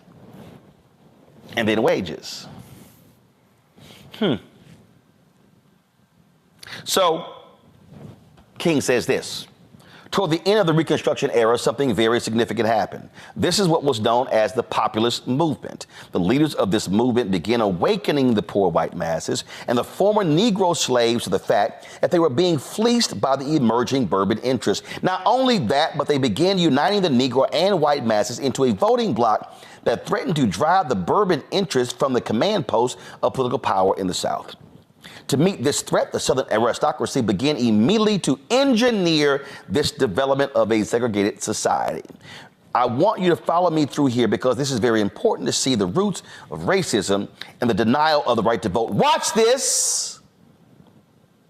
Through their control of mass media, they revised the doctrine of white supremacy. The use of mass media. The conservative ecosystem, conservative radio, Fox News, digital media.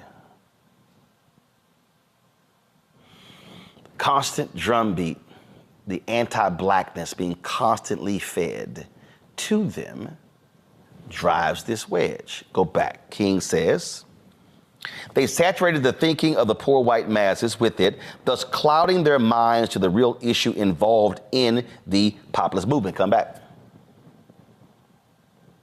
So if I can keep y'all minds over here, then I can keep you from realizing you're being fleeced.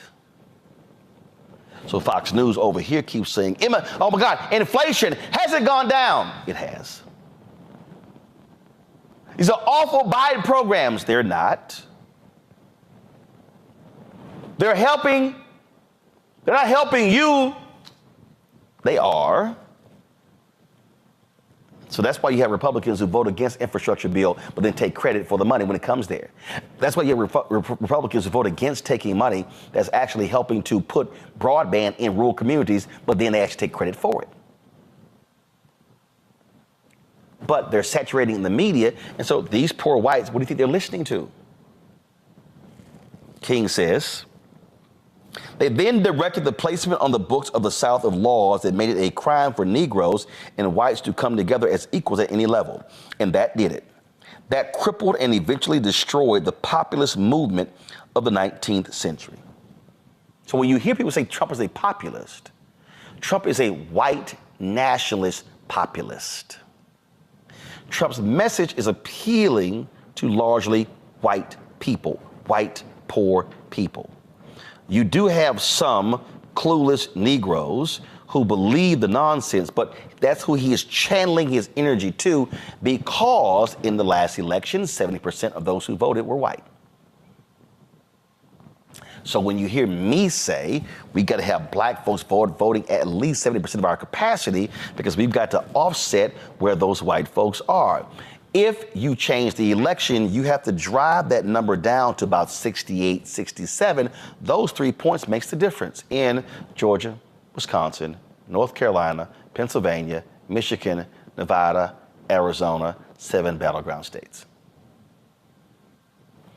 So all of you who are watching and listening, I need you to understand that Trump's messaging, strong guy, save America, only I can do it, love the flag, stand for the anthem, all about family. He's against everything that he says. But because he is a showman, because he's a circus leader, because he understands how to manipulate the minds, which is why he was reading all those Hitler books, because Hitler was a master of manipulation. These poor white folks are going, yes, yes, yes, Trump's our guy, not realizing that they actually are going to be screwed. Remember those tariffs? When Trump was president, I'll never forget. There were white dairy farmers who filed for bankruptcy and lost their family farms because of Trump's nonsensical tariff war. And one of them actually said to a writer that it was worth losing my family farm for what Trump is doing. Mike Lindell literally destroyed his multi-million-dollar pillow business to advance Trump's lying election deal. John Eastman has been disbarred from practicing law because he stood up with Trump talking about the election was rigged. Sidney Powell is next. Rudy Giuliani lost a massive case in Georgia. He owes in excess of $3+ million. He actually owes way more than that for standing with the fool. So what am I telling you? These are so-called smart people who literally sacrifice their careers and their livelihoods for this fool Trump, and he will never help them out. So poor white people and confused black people and confused Latino people, let me make it clear. This man doesn't give a damn about you. He doesn't like you. He doesn't respect you. And he will do nothing for you other than sell you a pipe dream and hope you run with it while he laughs all the way to the bank. Joe, you first. You know, this is divide and conquer 101. It's always been this way. How do you stay in charge when the people that you're in charge of have much more in common with each other than they do with you? The way that you do that is by dividing and conquering, whether it was, you know, back in the day, the field Negroes and the house Negroes, or whether it was white folks of simple means, along with immigrants and other people of simple means. You can let that white cat know, well, you know, you're not the richest, but hey, you know, at least you're white and therefore superior. Our brother Ozzie Davis talked about this in Jungle Fever, actually. And so you continue to do that. So Trump's not doing a new thing, okay? He's certainly elevating it for sure, but he's not doing a new thing. It's been happening since the very, very beginning. This is why people that have nothing to do and very little in common with regular people continue to be in charge of states that are diverse, people of modest means. Most people are people of modest means, and it amazes me to no end what anyone with any type of dependence on any form of government support or government program at all would be doing voting for Donald Trump, because their stuff is going to go away. And I do agree that what they seem to miss in that reporting is just the notion that this country was about race from the very beginning. That's still the issue. That's still the key issue. That's still the thing that's more threatening to white folks, particularly white folks that want to be in charge, than anything. It's always been about race. And so, and I don't necessarily expect that to change. It should be about class, right? But if it was really about class, the people that were in the same class that had connection because they had common and mutual interests would be living together, voting together, etc. And so as long as that's not happening, the Donald Trumps of the world can continue to win, because they can actually look at him and overlook this whole mountain that represents their enlightened self-interest, what should be their enlightened self-interest. Here's what I need. I need health care. Here's what I need. I should unionize so that I can't just lose my job after 20 years because they want to cut me away. Here's what I need. I need for my elderly person in my family to be able to have health care, et cetera, and look over that entirely, despite all of the evidence to the contrary, and look towards Trump, who's not from the city, who's from the city. He's not rural. He's not any of these things. He didn't come from modest means either. There's no connection to him but this. That's all there is. So we have to stop paying attention. People have to stop paying attention to that suggestion. But it starts off by being honest about what we really have. Sure, you can find a kernel of truth, I guess, in the Chris Matthews argument about the fact that Trump touches these folks. But you have to go back to the beginnings of this country and why we got mentioned in the Constitution as 3/5 of a person, Mustafa, and no other group. Right. Mustafa, though, you can't run from it. You must challenge every lie. You must call him out. You must say that man is not going to do anything for you, and you have to be explicit. You must say, hey, poor white people, this man doesn't give a damn about you, and let me explain to you why. So, yeah, they should be doing that. Reverend Barber talks about it all the time. Democrats, they should be organizing and mobilizing those low income and poor voters, because actually they could flip this entire election and become a blowout if they target those folks and get them to turn out by saying, I've done stuff for you and I'm gonna do more for you, and that fool won't do a damn thing for you. Yeah, without a doubt.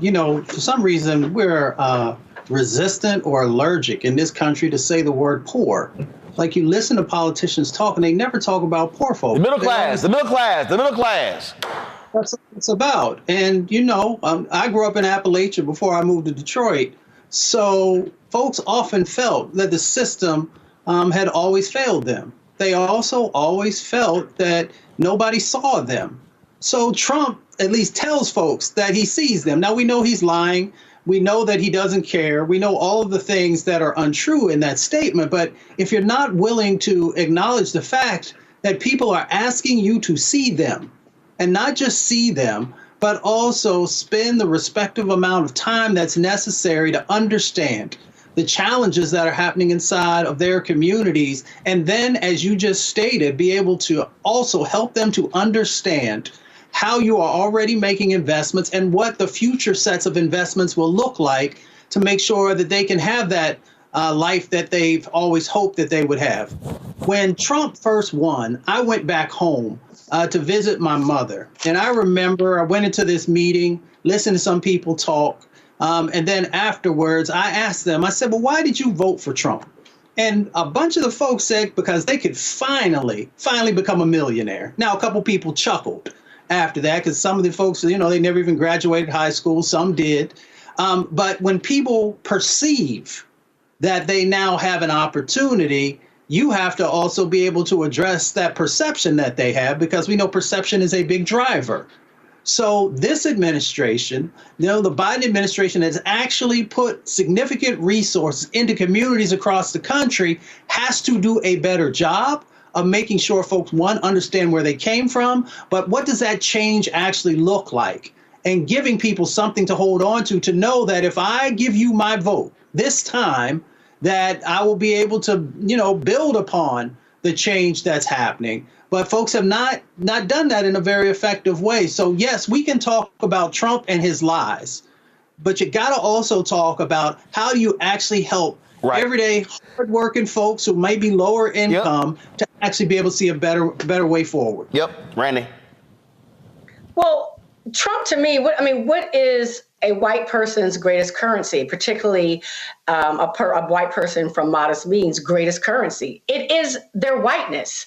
The reason why they are making poor decisions when it comes to logic is because they recognize, although they don't want to speak about white privilege or own that it does exist, they recognize that their greatest power, their greatest currency in life is their whiteness. So if you do have a person that is saying, I'm going to take you back to the days where whiteness means more than it is these days, he is God to them. He is the Jesus. He is the second coming, because that is, as you say so eloquently in your book, Roland, that is what they fear the most, is this changing society. And so I also believe that what the current administration needs to do is they need to talk frankly about that.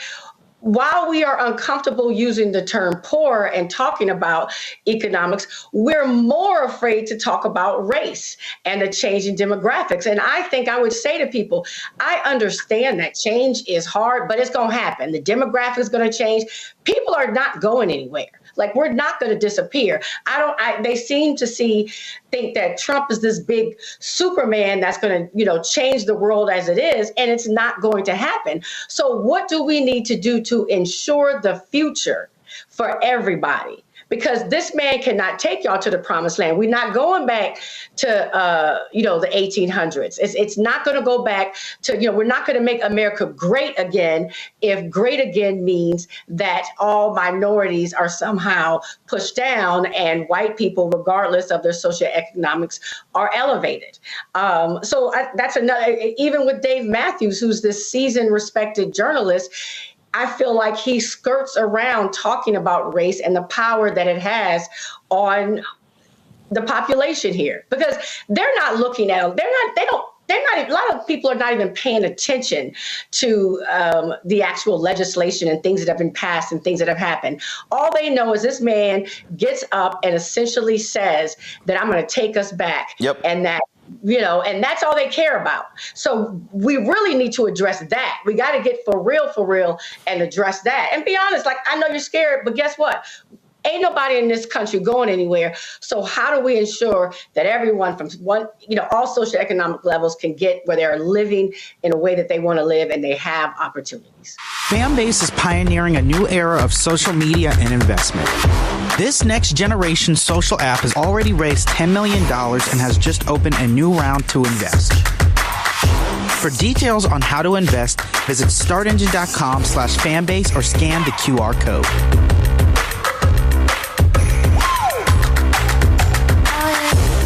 Another way we're giving you the freedom to be you without limits. As bad as Trump was, his economy was worse, and Black America felt it the most. He cut health insurance while giving tax breaks to the wealthy and big business. As president, I put money in pockets and capped the cost of insulin at $35 a month. There's a lot more to do, but we can do. All right, so yesterday was crazy busy. I'm sitting there in the middle of a move to another house, and man, we were busy with April 4th, the 56th anniversary of the assassination of Dr. King.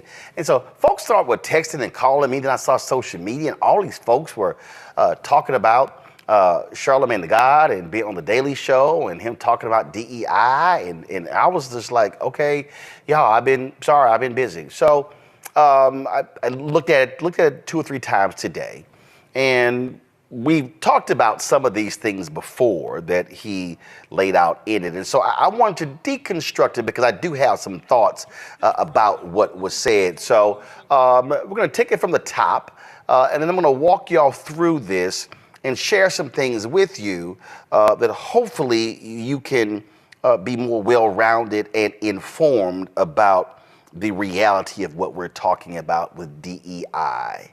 Go. Called Diversity, Equity, and Inclusion, or DEI. It means more fair hiring policies, new anti-discrimination rules for the workplace, and sensitivity training seminars. And the first thing it led to was a shitload of ads. Real progress on diversity and inclusion doesn't happen without real work. Say celebrate diversity into your X1 voice remote to discover curated content today. Every day, General Mills serves the world by making food people love. And inclusion is one of our secret ingredients. At Kraft Heinz, our purpose is to make life delicious. And we believe we can't achieve that without one essential ingredient: diversity. It's diversity that makes life delicious. We're on a 400-year-long journey, and scars don't fade. But neither does hope. Ask your doctor if black people are right for you. That's right. Nobody's buying Vaseline because of diversity. Come to think of it, I don't think I've ever actually bought Vaseline. It's just there. Like, it comes with the house, right? So that's how things stood in 2020, but that was like 15 years ago. Today, when people talk about DEI, it's more likely to sound like this. DEI is just a rebranded version of put it on pause. Guys, put it on pause right there. All right, so let's unpack this. Now, first and foremost, to understand DEI today, what you have to understand is, how did you even get to DEI? So, and remember, 1968, a report was done. It was commonly known as the Kerner Commission report. And the report examined the cause of the riots in 1967. And what the result of that report, they concluded, they talked about a lot of issues, and they actually fought back and forth. What they said is there are 2 Americas. There were 1 white, 1 black. And one of the recommendations in the Kerner Commission report was that news media greatly contributed to the riot coverage, so therefore it needed to be diversified. So you then begin to see your first influx of African Americans in mainstream media. That really happened after the commercial. I'm talking about in significant numbers after 1968. So if you look at the early 70s, you really then begin to see your first programs dealing with affirmative action. Why? Well, remember, President Lyndon Baines Johnson used that phrase first when he was at Howard University. Then Richard Nixon is elected. One of Richard Nixon's focus was, in order to reach African Americans, let's tap into economics. So what Nixon did was, Nixon tapped Arthur Fletcher and Arthur Fletcher, many have called the father of affirmative action. Bob Brown, who was a very close associate of Reverend Dr. Martin Luther King Jr., involved in Operation Breadbasket. Bob Brown had a significant portfolio and was advancing a number of these economic initiatives in the Nixon administration. The reason Earl Graves was able to actually launch Black Enterprise is because he had raised money but did not have enough money, and he was seeking a grant from the federal government. Bob Brown discussed this in his book. And the Nixon folks were trying to block that grant because Earl Graves had worked for Bobby Kennedy. And Bob Brown was like, the hell with that. Give him the damn loan. That's how Earl Graves was able to get the loan to launch what we now know as Black Enterprise. And so in the 1970s, you begin to see your first wave of African Americans in corporate America. Now, if you were remember, Jackie Robinson was the first vice president of a major corporation in New York City. So you go into the 1970s, and so you now begin to see African Americans go into corporate America. And the problem is that many of these African Americans, the highest that they got was really vice president of community affairs. We call those the Negro jobs. Those were the jobs where basically their job was to work with the community, and they would show up at the events, and they would come with the big checks with the small numbers and all stuff like that. You had that. Now, Ellis Coles talked about that generation of African Americans in the 70s and 80s in this book. Let's pull it up. The Rage of a Privileged Class. This is the book, right? This is the book right here. Why are middle-class blacks angry? Why should America care? And he talked about the things that they went through because they were hitting that glass ceiling. It is a phenomenal book that you actually ought to read. Once you then, and so you had those affirmative action programs. Remember, you had black mayors. So you had affirmative action programs that were quite significant in Atlanta, Maynard Jackson, Coleman Young in Detroit, Gary Hatcher in Gary, Indiana. You had Stokes in Cleveland, Marion Barry in Washington, D.C., and other places. Then what happens in 1980? Reagan is elected. So now you go into the 80s. Then you have the Supreme Court decision that then began to limit affirmative action programs. Then you saw a shift from affirmative action into diversity. So what you saw in the 80s, 90s, and the 2000s, you begin to see these diversity officers, chief diversity officers.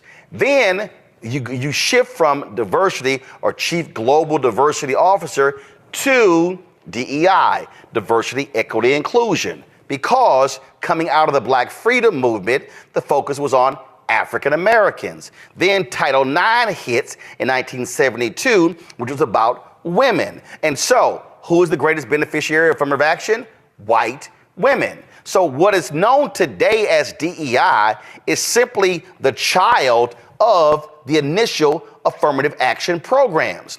But what they then did, they began to expand this to not just be for African Americans. It became African Americans, it became white women, it became Latinos, Asian Americans, Native Americans, it became gay, it became disabled, and then all of a sudden, the critics were like, well, why can't we have diversity of thought?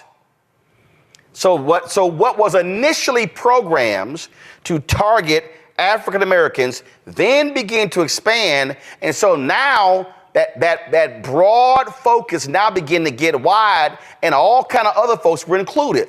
I remember I was speaking in a corporation, and somebody asked me about DEI programs, and I said, black people. They were like, that's it? I said, ethnics. I said, ethnic Americans. I said, I limited that. I wasn't trying to include everybody else because I was focused on exactly what programs were designed for. And so George Floyd is murdered May 2020. I remember talking to somebody who was in the DEI space. At one point after the death of George Floyd, there were something like 100 open DEI jobs on LinkedIn. I mean, all of a sudden, the jobs opened up. And so you then begin to see corporations posting on Instagram, on Twitter, all these places talking about their support for diversity, equity, and inclusion. It was sort of like, Really? Really? And so you begin to see that. Then you have these commitments of billions of dollars. Stories have been done on these corporations.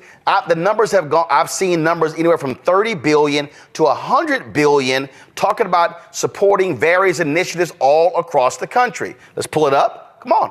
Here we go. Corporate America's $50 billion promise. That's one story. I've seen other stories where it's even higher. And everything was about DEI, diversity, equity, inclusion. Now, once you begin to unpack DEI, what you begin to realize that something like 75% of the people who had the DEI jobs were white folks. Yep. Weren't black folks. It was white folks. A lot of them women.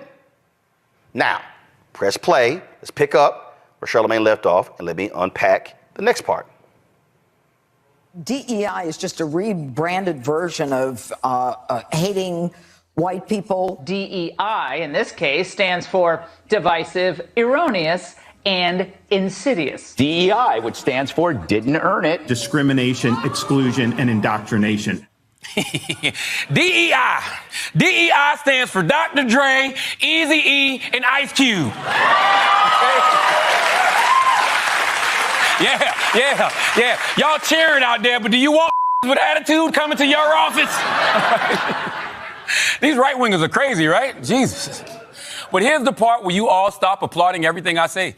The truth about DEI is that although it's well-intentioned, it's mostly garbage, okay? It's kind of Freeze like right there. Freeze right there.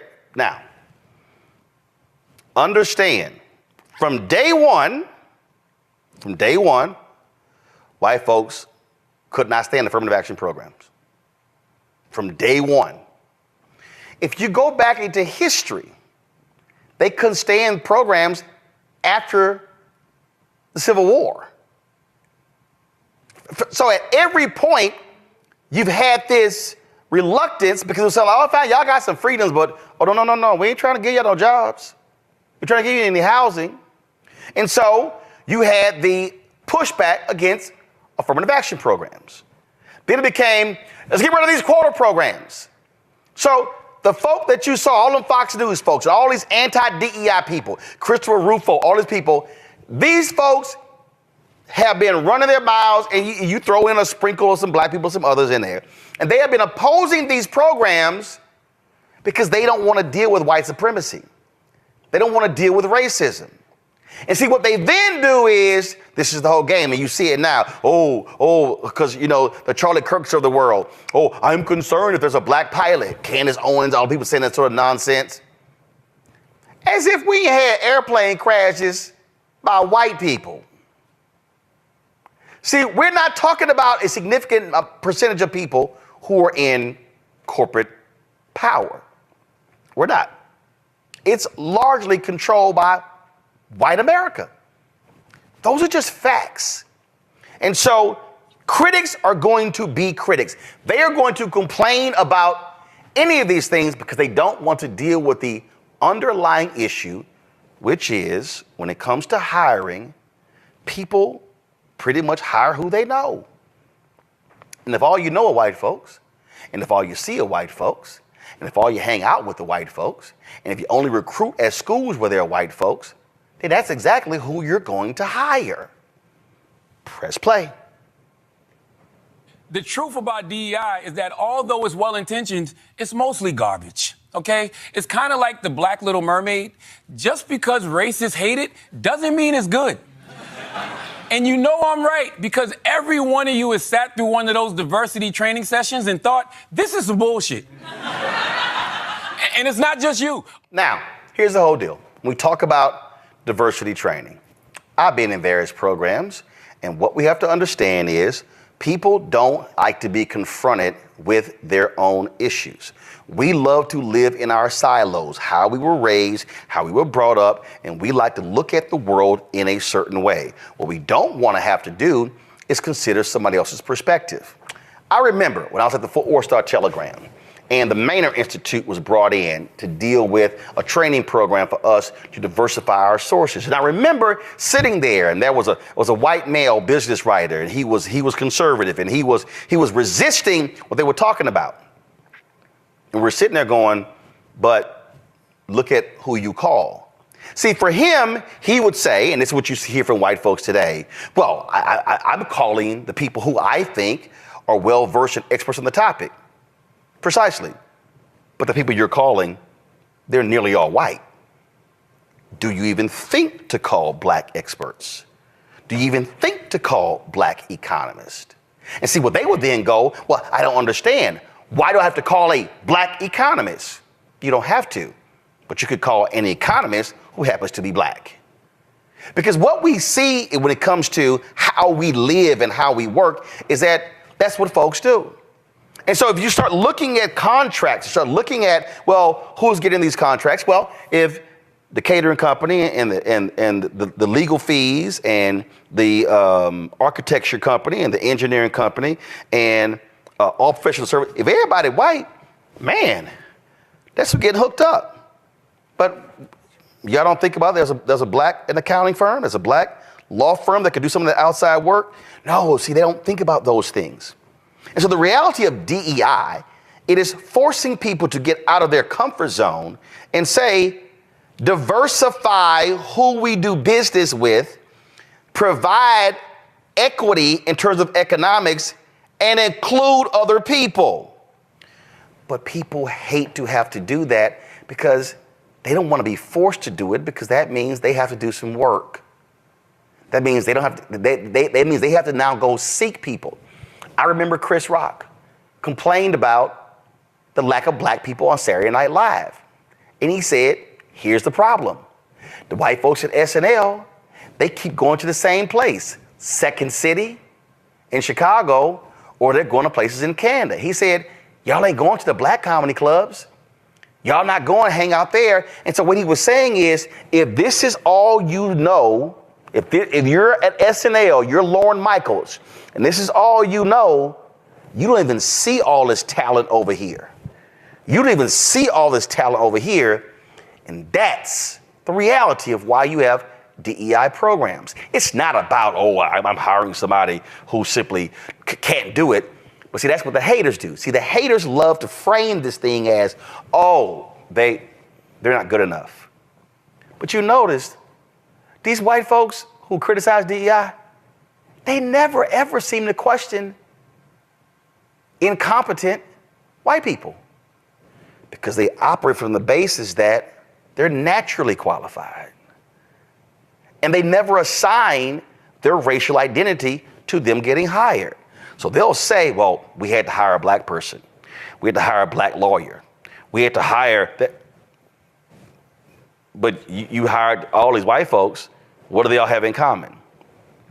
That's what we're now seeing with the criticism of DEI. Plush play. And it's not just you. Over 900 studies have shown that DEI programs don't make the workplace better for minorities. In fact, it can actually make things worse because of the backlash effect. Okay, so this is where I have a fundamental problem with what Charlamagne said there. Because this notion that, well, it makes it harder in the workplace because these people don't like it. I don't give a shit if they don't like it. I don't care. Because the fact of the matter is, it does matter. And when you listen to all of these haters, they're actually lying. This, folks, is from the Pew Research Center. You see, May 17th, 2023. Workplace diversity and equity and inclusion efforts, or DEI, a majority of Americans employed, 56%, say focusing on DEI at work is a good thing. 6 in 10 Americans, 61%, say their company or organization has policies that ensure fairness in hiring, pay, or promotion. 52% say they have trainings or meetings on DEI at work. Now, you start going through this, and the folks who have been interviewed, yes, look at this here. Relatively small share of workers place a lot of importance on diversity at their workplace. More than half of workers say their company or organization pays about the right amount of attention to increasing DEI. Women are more likely than men to value DEI at work. There are wide partisan differences in views of workplace DEI. 78% of Democratic and Democratic-leaning workers say focusing on DEI at work is a good thing, compared with 30% of Republicans and Republican leaners. Now you understand. What is the Republican Party? It's a white party. President Herbert Hoover was a leader of what was called the Lily White movement, where Republicans who came out of the radical Republicans after the Civil War aligned with the KKK to suppress black people. It was called the Lily White movement. That's today's Republican Party. See, they hate all this DEI stuff. It's right there in the data. Only 30% of Republicans like it. So when you're watching Fox News and you're hearing conservative radio, all these digital sites, what you're hearing are people who are, oh my God, this DEI stuff is awful, because it lines up with actually their point of view. Because they don't actually want to see people like us actually move ahead. Press play. DARE from school, y'all remember DARE? Yeah. She said, woo. DEI training is like DARE for racism. And you all know how effective that was. I was sitting there going, oh shit, there's a ton of fun drugs I should try. I didn't even know about Molly. Thanks, Officer John. But the biggest failure of DEI is that the number of black people in power at big companies is basically the same as it was 5 years ago. In fact, maybe the only thing that DEI has accomplished is giving racist white people cover to be openly racist. Now, again, this is where Charlamagne's wrong. Here are the number of African Americans who are now CEOs of Fortune 500 companies. There are 9. Now, first of all, I said Fortune 500 companies, so we ain't talking a huge amount. But the reality is, just a few years ago, there were 5. Okay, so what you are seeing the progress. Now, here's the issue.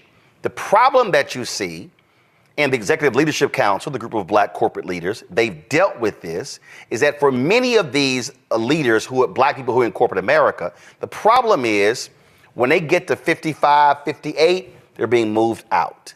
And so they're still hitting a ceiling. That is a fundamental problem that we are seeing. But that means when we're talking about DEI, you're going to have white folks who make it a priority. I'm going to unpack that in a second. Press play. DEI breeds complacency, Dana, and complacency kills. We're going to have doctors who don't know how to perform heart surgery, and we're going to have planes that are falling out of the sky. Boeing recently bragged not about being the best in the business, but about surpassing its diversity quotas. Oh, goody. But then, not so good.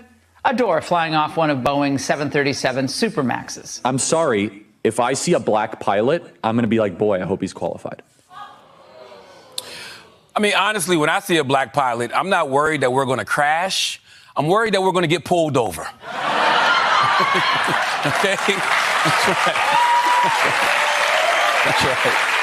That's right.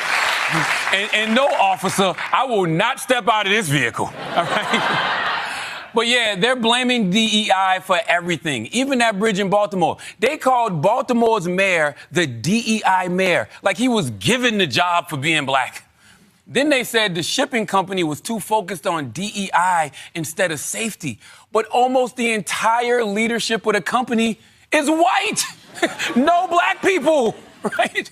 If anything, the Baltimore mayor, he should have been the one to make it racist. Just come out like, these crackers knocked down my bridge. Okay? All right? And one of y'all crackers better pay for it. Okay? And honestly, I'm not surprised these programs didn't work. And here's why. It's just corporate PR. They want good vibes. And also, they want to cover their ass. Okay? Did you know that if a company gets sued for civil rights violations, just having a DEI program will be counted as evidence in their favor, even if the program doesn't do shit? Okay? It's the I have a black friend of the legal system. Right? We don't need corporate DEI. Yes, we want diversity and equity and inclusion, but we don't want it from Vaseline. Although I'm not going to front, Vaseline has been there for the black community. Respect. Okay? Right? That's right. I'm moisturized. Okay? Look, man, real DEI is only going to come from black leadership. I don't know how to do it because I'm not a black leader, but I do know how to tell if it's working. Just keep an eye on right-wing media. The more they're freaking out, the more progress we're making. Okay, this is where Charlamagne is flat out wrong. So when he says that we don't need DEI from corporate America, it's not true. And he says it's going to come from black people. Here's the problem with that. Put the graphic back up. There are only 9 black CEOs of Fortune 500 companies. That means that there are 491 non-black CEOs of Fortune 500 company. The reality is you are going to need white people who actually believe in diversity, equity, and inclusion for that to happen. And there are examples. Al Newharth, he was the founder of USA Today. Al Newharth grew up in South Dakota. He did not grow up around a lot of black people.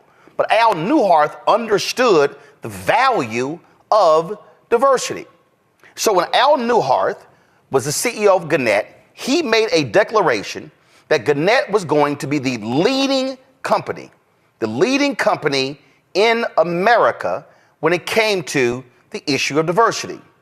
I had a syndicated column with Creator Syndicate. And when Al Newharth died in 1989, this here is exactly what I wrote. Quote, his obituary in the New York Times read, in an industry long dominated by white men, Mr. Newharth led the way in the hiring and promotion of women and minorities, tying compensation to hiring goals. By 1988, the proportion of minorities in Gannett newsrooms was 47% higher than the national average. Women accounted for nearly 40% of the company's managers, professionals, technicians, and sales agents, and an unheard of quarter of its newspaper publishers. In Al Newhart's book, Confession of an SOB, he actually wrote that when he launched this particular initiative, that people were angry. Folks were upset with him. And he said point blank, if any of y'all have a problem with me tying your bonuses to your diversity numbers, you are free to leave the company. And guess what? A lot did. But you know what happened? You saw an explosion of black people, Hispanics, white women, and others who became publishers, news directors, managing editors, general managers of media company. And guess what that did? That forced all the other media companies to go, damn, we about to lose our minority talent, so we now got to change our programs. So guess what happened? Knight Ridder, Cox, and the others began to change. The problem is we didn't have enough Al Newharts in media to change the industry. He was by himself. As another example, John Landgraf. John Landgraf is the CEO of FX, the cable network. Now, you've seen many of those programs. You've seen Donald Glover's show, Atlanta, shows along those lines. Well, guess what? John Landgraf sat there and looked at his shows. And he then began to say, wait a minute, we got a problem. It's too many white guys. It's too many white directors. It's too many white showrunners. It's too many white writers. We can't tell different stories by keep hiring white folks. He was quoted saying, listen, I like my white guys. This is not going to work. So in 2016, John Landgraf sent out an email to his entire network and said, this has to change. In 2021, check this out. Nearly half of all episodes on FX were directed by people of color. Women were 35% of those who directed those episodes. But it wasn't just directors. And listen to this, quote, truthfully, I'm not proud of fact it took me so long to take concerted action on inclusiveness. He said, hold on one second. He said, because he had been running the network at that time for 15 years. It's heartening to see our industry fully commit to meaningful, measurable, and permanent change. He said, when FX was radically over-indexing in one race and gender, we were by definition overlooking talent. When we started looking for talent in every segment of our population, our shows got better. When you're in the talent business, diversity is good for business. Now, that's why Charlamagne is wrong. The reality is black folks ain't running these joints. We're not running these companies. Now, we may push folks, you may have a few folks in there, But you need operational leaders. Jonathan Rogers, who was the first CEO of TV One. When Jonathan Rogers joined the board of Comcast, I was like, yo, that's awesome. He's like, not really. I was like, hold up. Now, y'all, Jonathan was on the board of Procter & Gamble. He was on the board of Nike. And I was like, Jonathan, are you serious? He said, I didn't want a board job. He said, Roland, I want an operational job. I was like, but isn't a board job better than an operational job? He said, no. I said, Jonathan, why? He said, because if I had an operational job, that's where you hire. He said, by the time it gets to the board, we don't control hiring. He said, we just sit here and oversee the CEO. That was an instructive thing he actually said to me.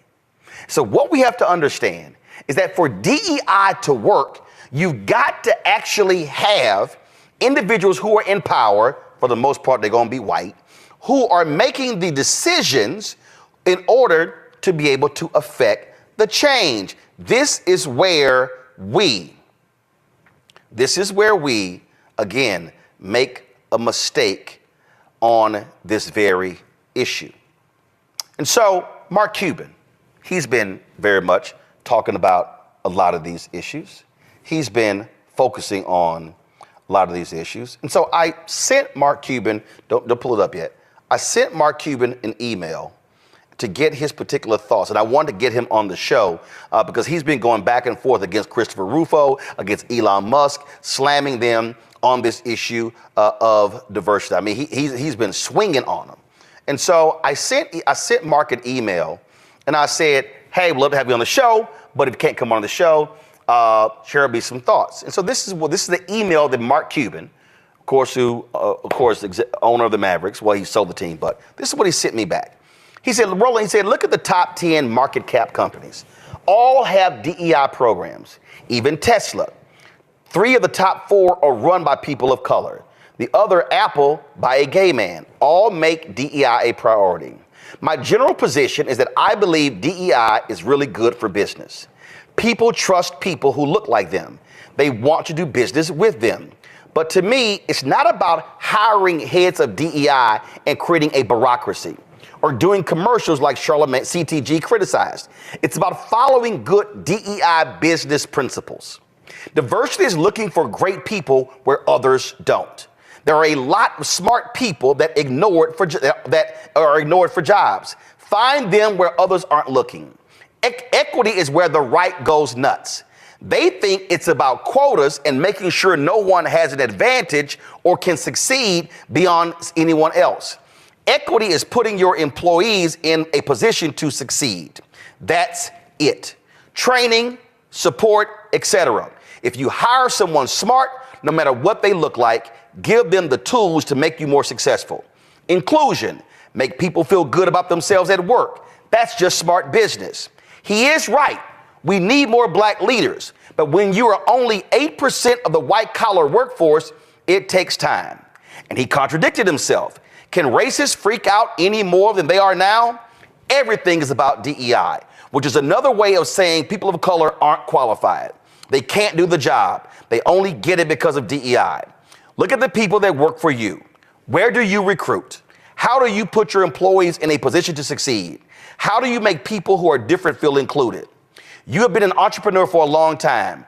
Talk about your business and your experience. You don't have to have a DEI program to practice DEI. You just have to run your business the right way and set standards for how people are treated.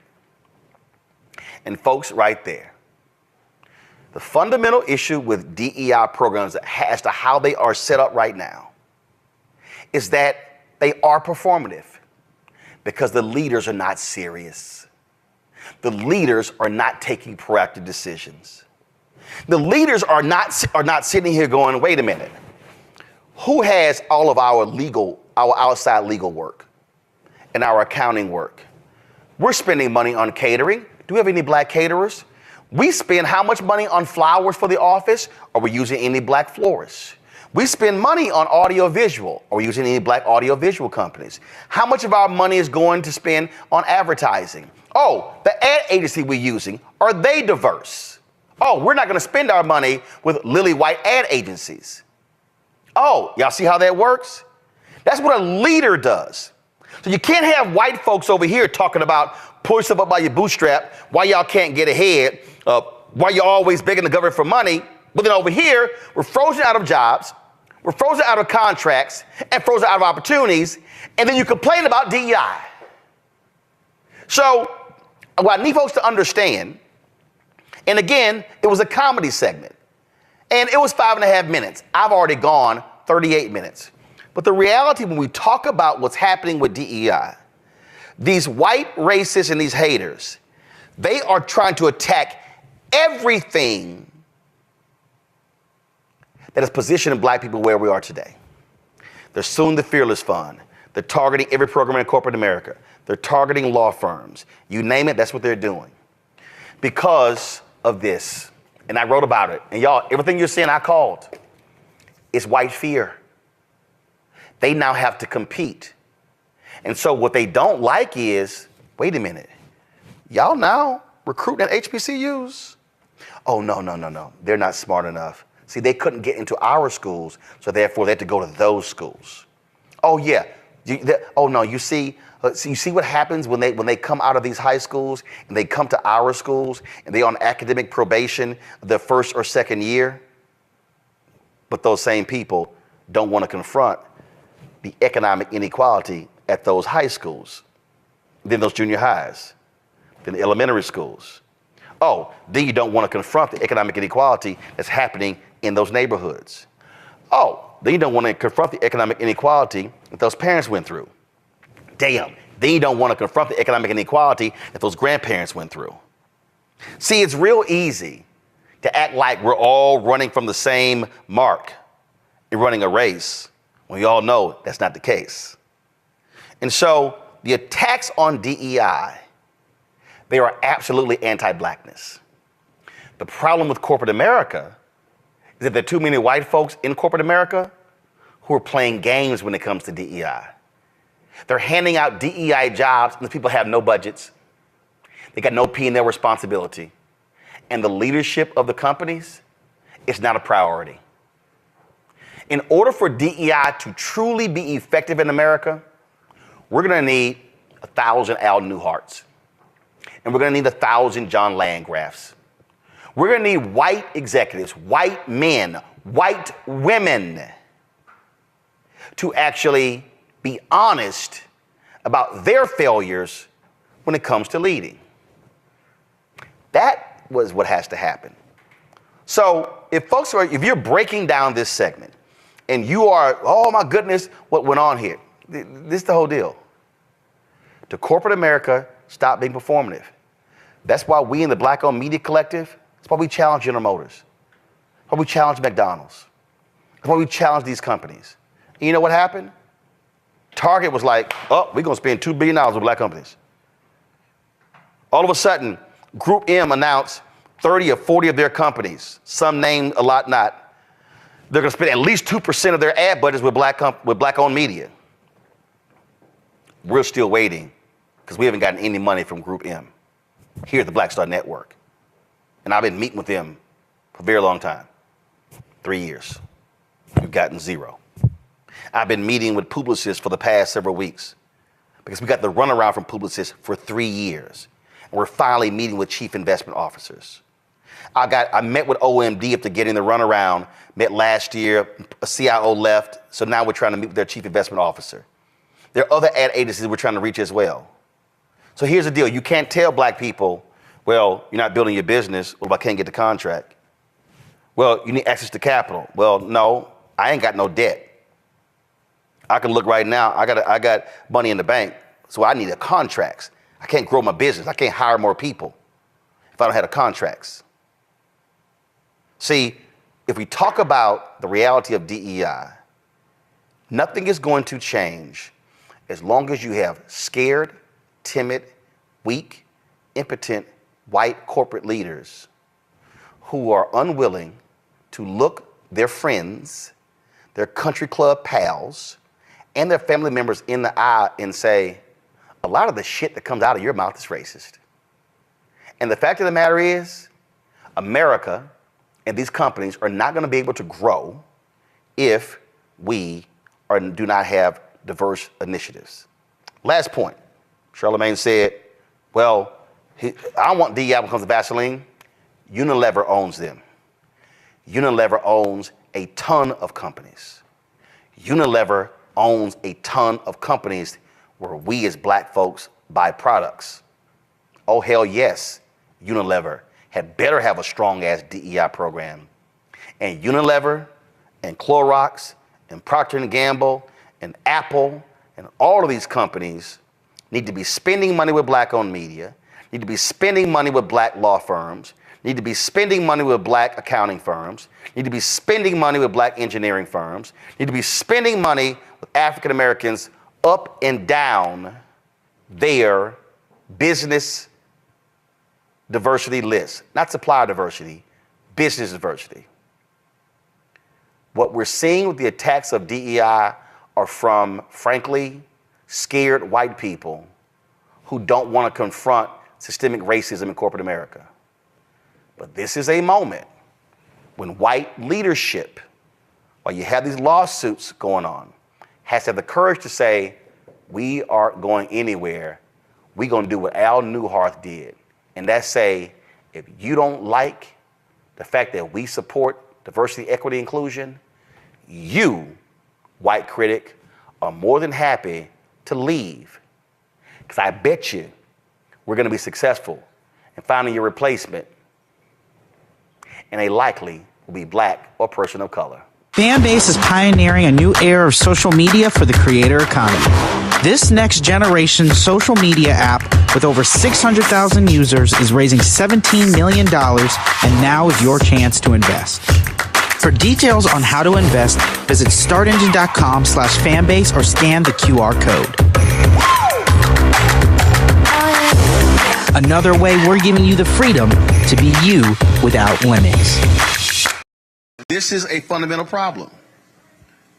We were invited in by the students to have the news conference today. And I said, we're going to do the broadcast from here, because when you own it, you can make those calls. Brother came up to me today and said to me, he said, I wanted to let you know at the NAACP, we're here, but we cannot wear our paraphernalia. And I said, why? He said to me at the state conference of the NAACP, sent them a note saying that because they did not get approval for this protest, they could not wear any NAACP gear. I said, well, first, this is not a protest. It's a news conference. And he showed me the text message. Now, I'm on a text thread where Derek Johnson, the CEO, is on it. And I put on there, I'm flabbergasted by that decision. And see, that to me right there, Jeff, is a problem. It's a problem when if we are standing in the state capitol fighting, again, I'm from Houston. Okay, I fight for Texas Southern, for Prairie View. Listen, I'm a Texas A&M graduate. I've called them out. I blasted them. But this is a perfect example for me of weak leadership, of impotent leadership. That what the message should have been is flood members there. Wear your shirts. Wear your hats. If you have students at Tennessee State and we're talking about fighting for them, then I need the Alpha president, the AKA president, the Delta president, the Iota, the Sigma, Omega, Kappa, Zeta, all of them saying we gonna stand with our chapters on those campuses.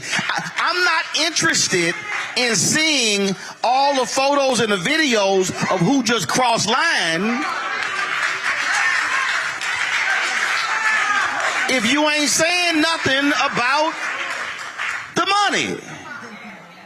Where is the Nashville Urban League? So again, I say it on the show all the time. If you represent black people, which black people do you represent? Go ahead. I told y'all I own it, so I don't care. My brother, in like fashion, there's a language that we speak that some people cannot understand. Since I left Tennessee State University at 22 years old, I ran a newspaper called The Third Eye for 11 years. I ran a theater company on Clifton Avenue called the Amun-Ra Theater for 11 years. I have a space called the Infinity Fellowship right now, 10 years in. There's never been a time in my adult life when I did not sign the front of the check. So it's different when you own stuff. Yep. Because then people can't tell you what to do. The issue in Nashville is the issue that is in very many other cities, as my brother elucidated. He's great. The petty bourgeoisie. We have an issue in this city. Again, since I'm not employed by anybody, I don't have a revenue stream, I don't have hundreds of thousands of dollars coming in from outside sources and foundations and everything to pay me to say this kind of thing, I'm going to say it very clearly.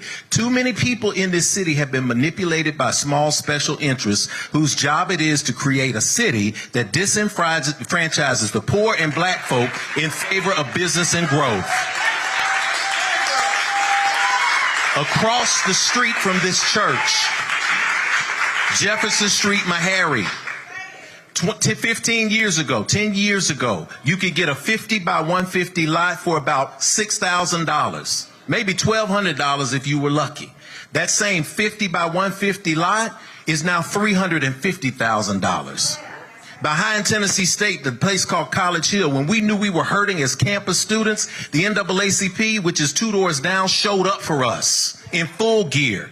Michael Grant was the president at the time.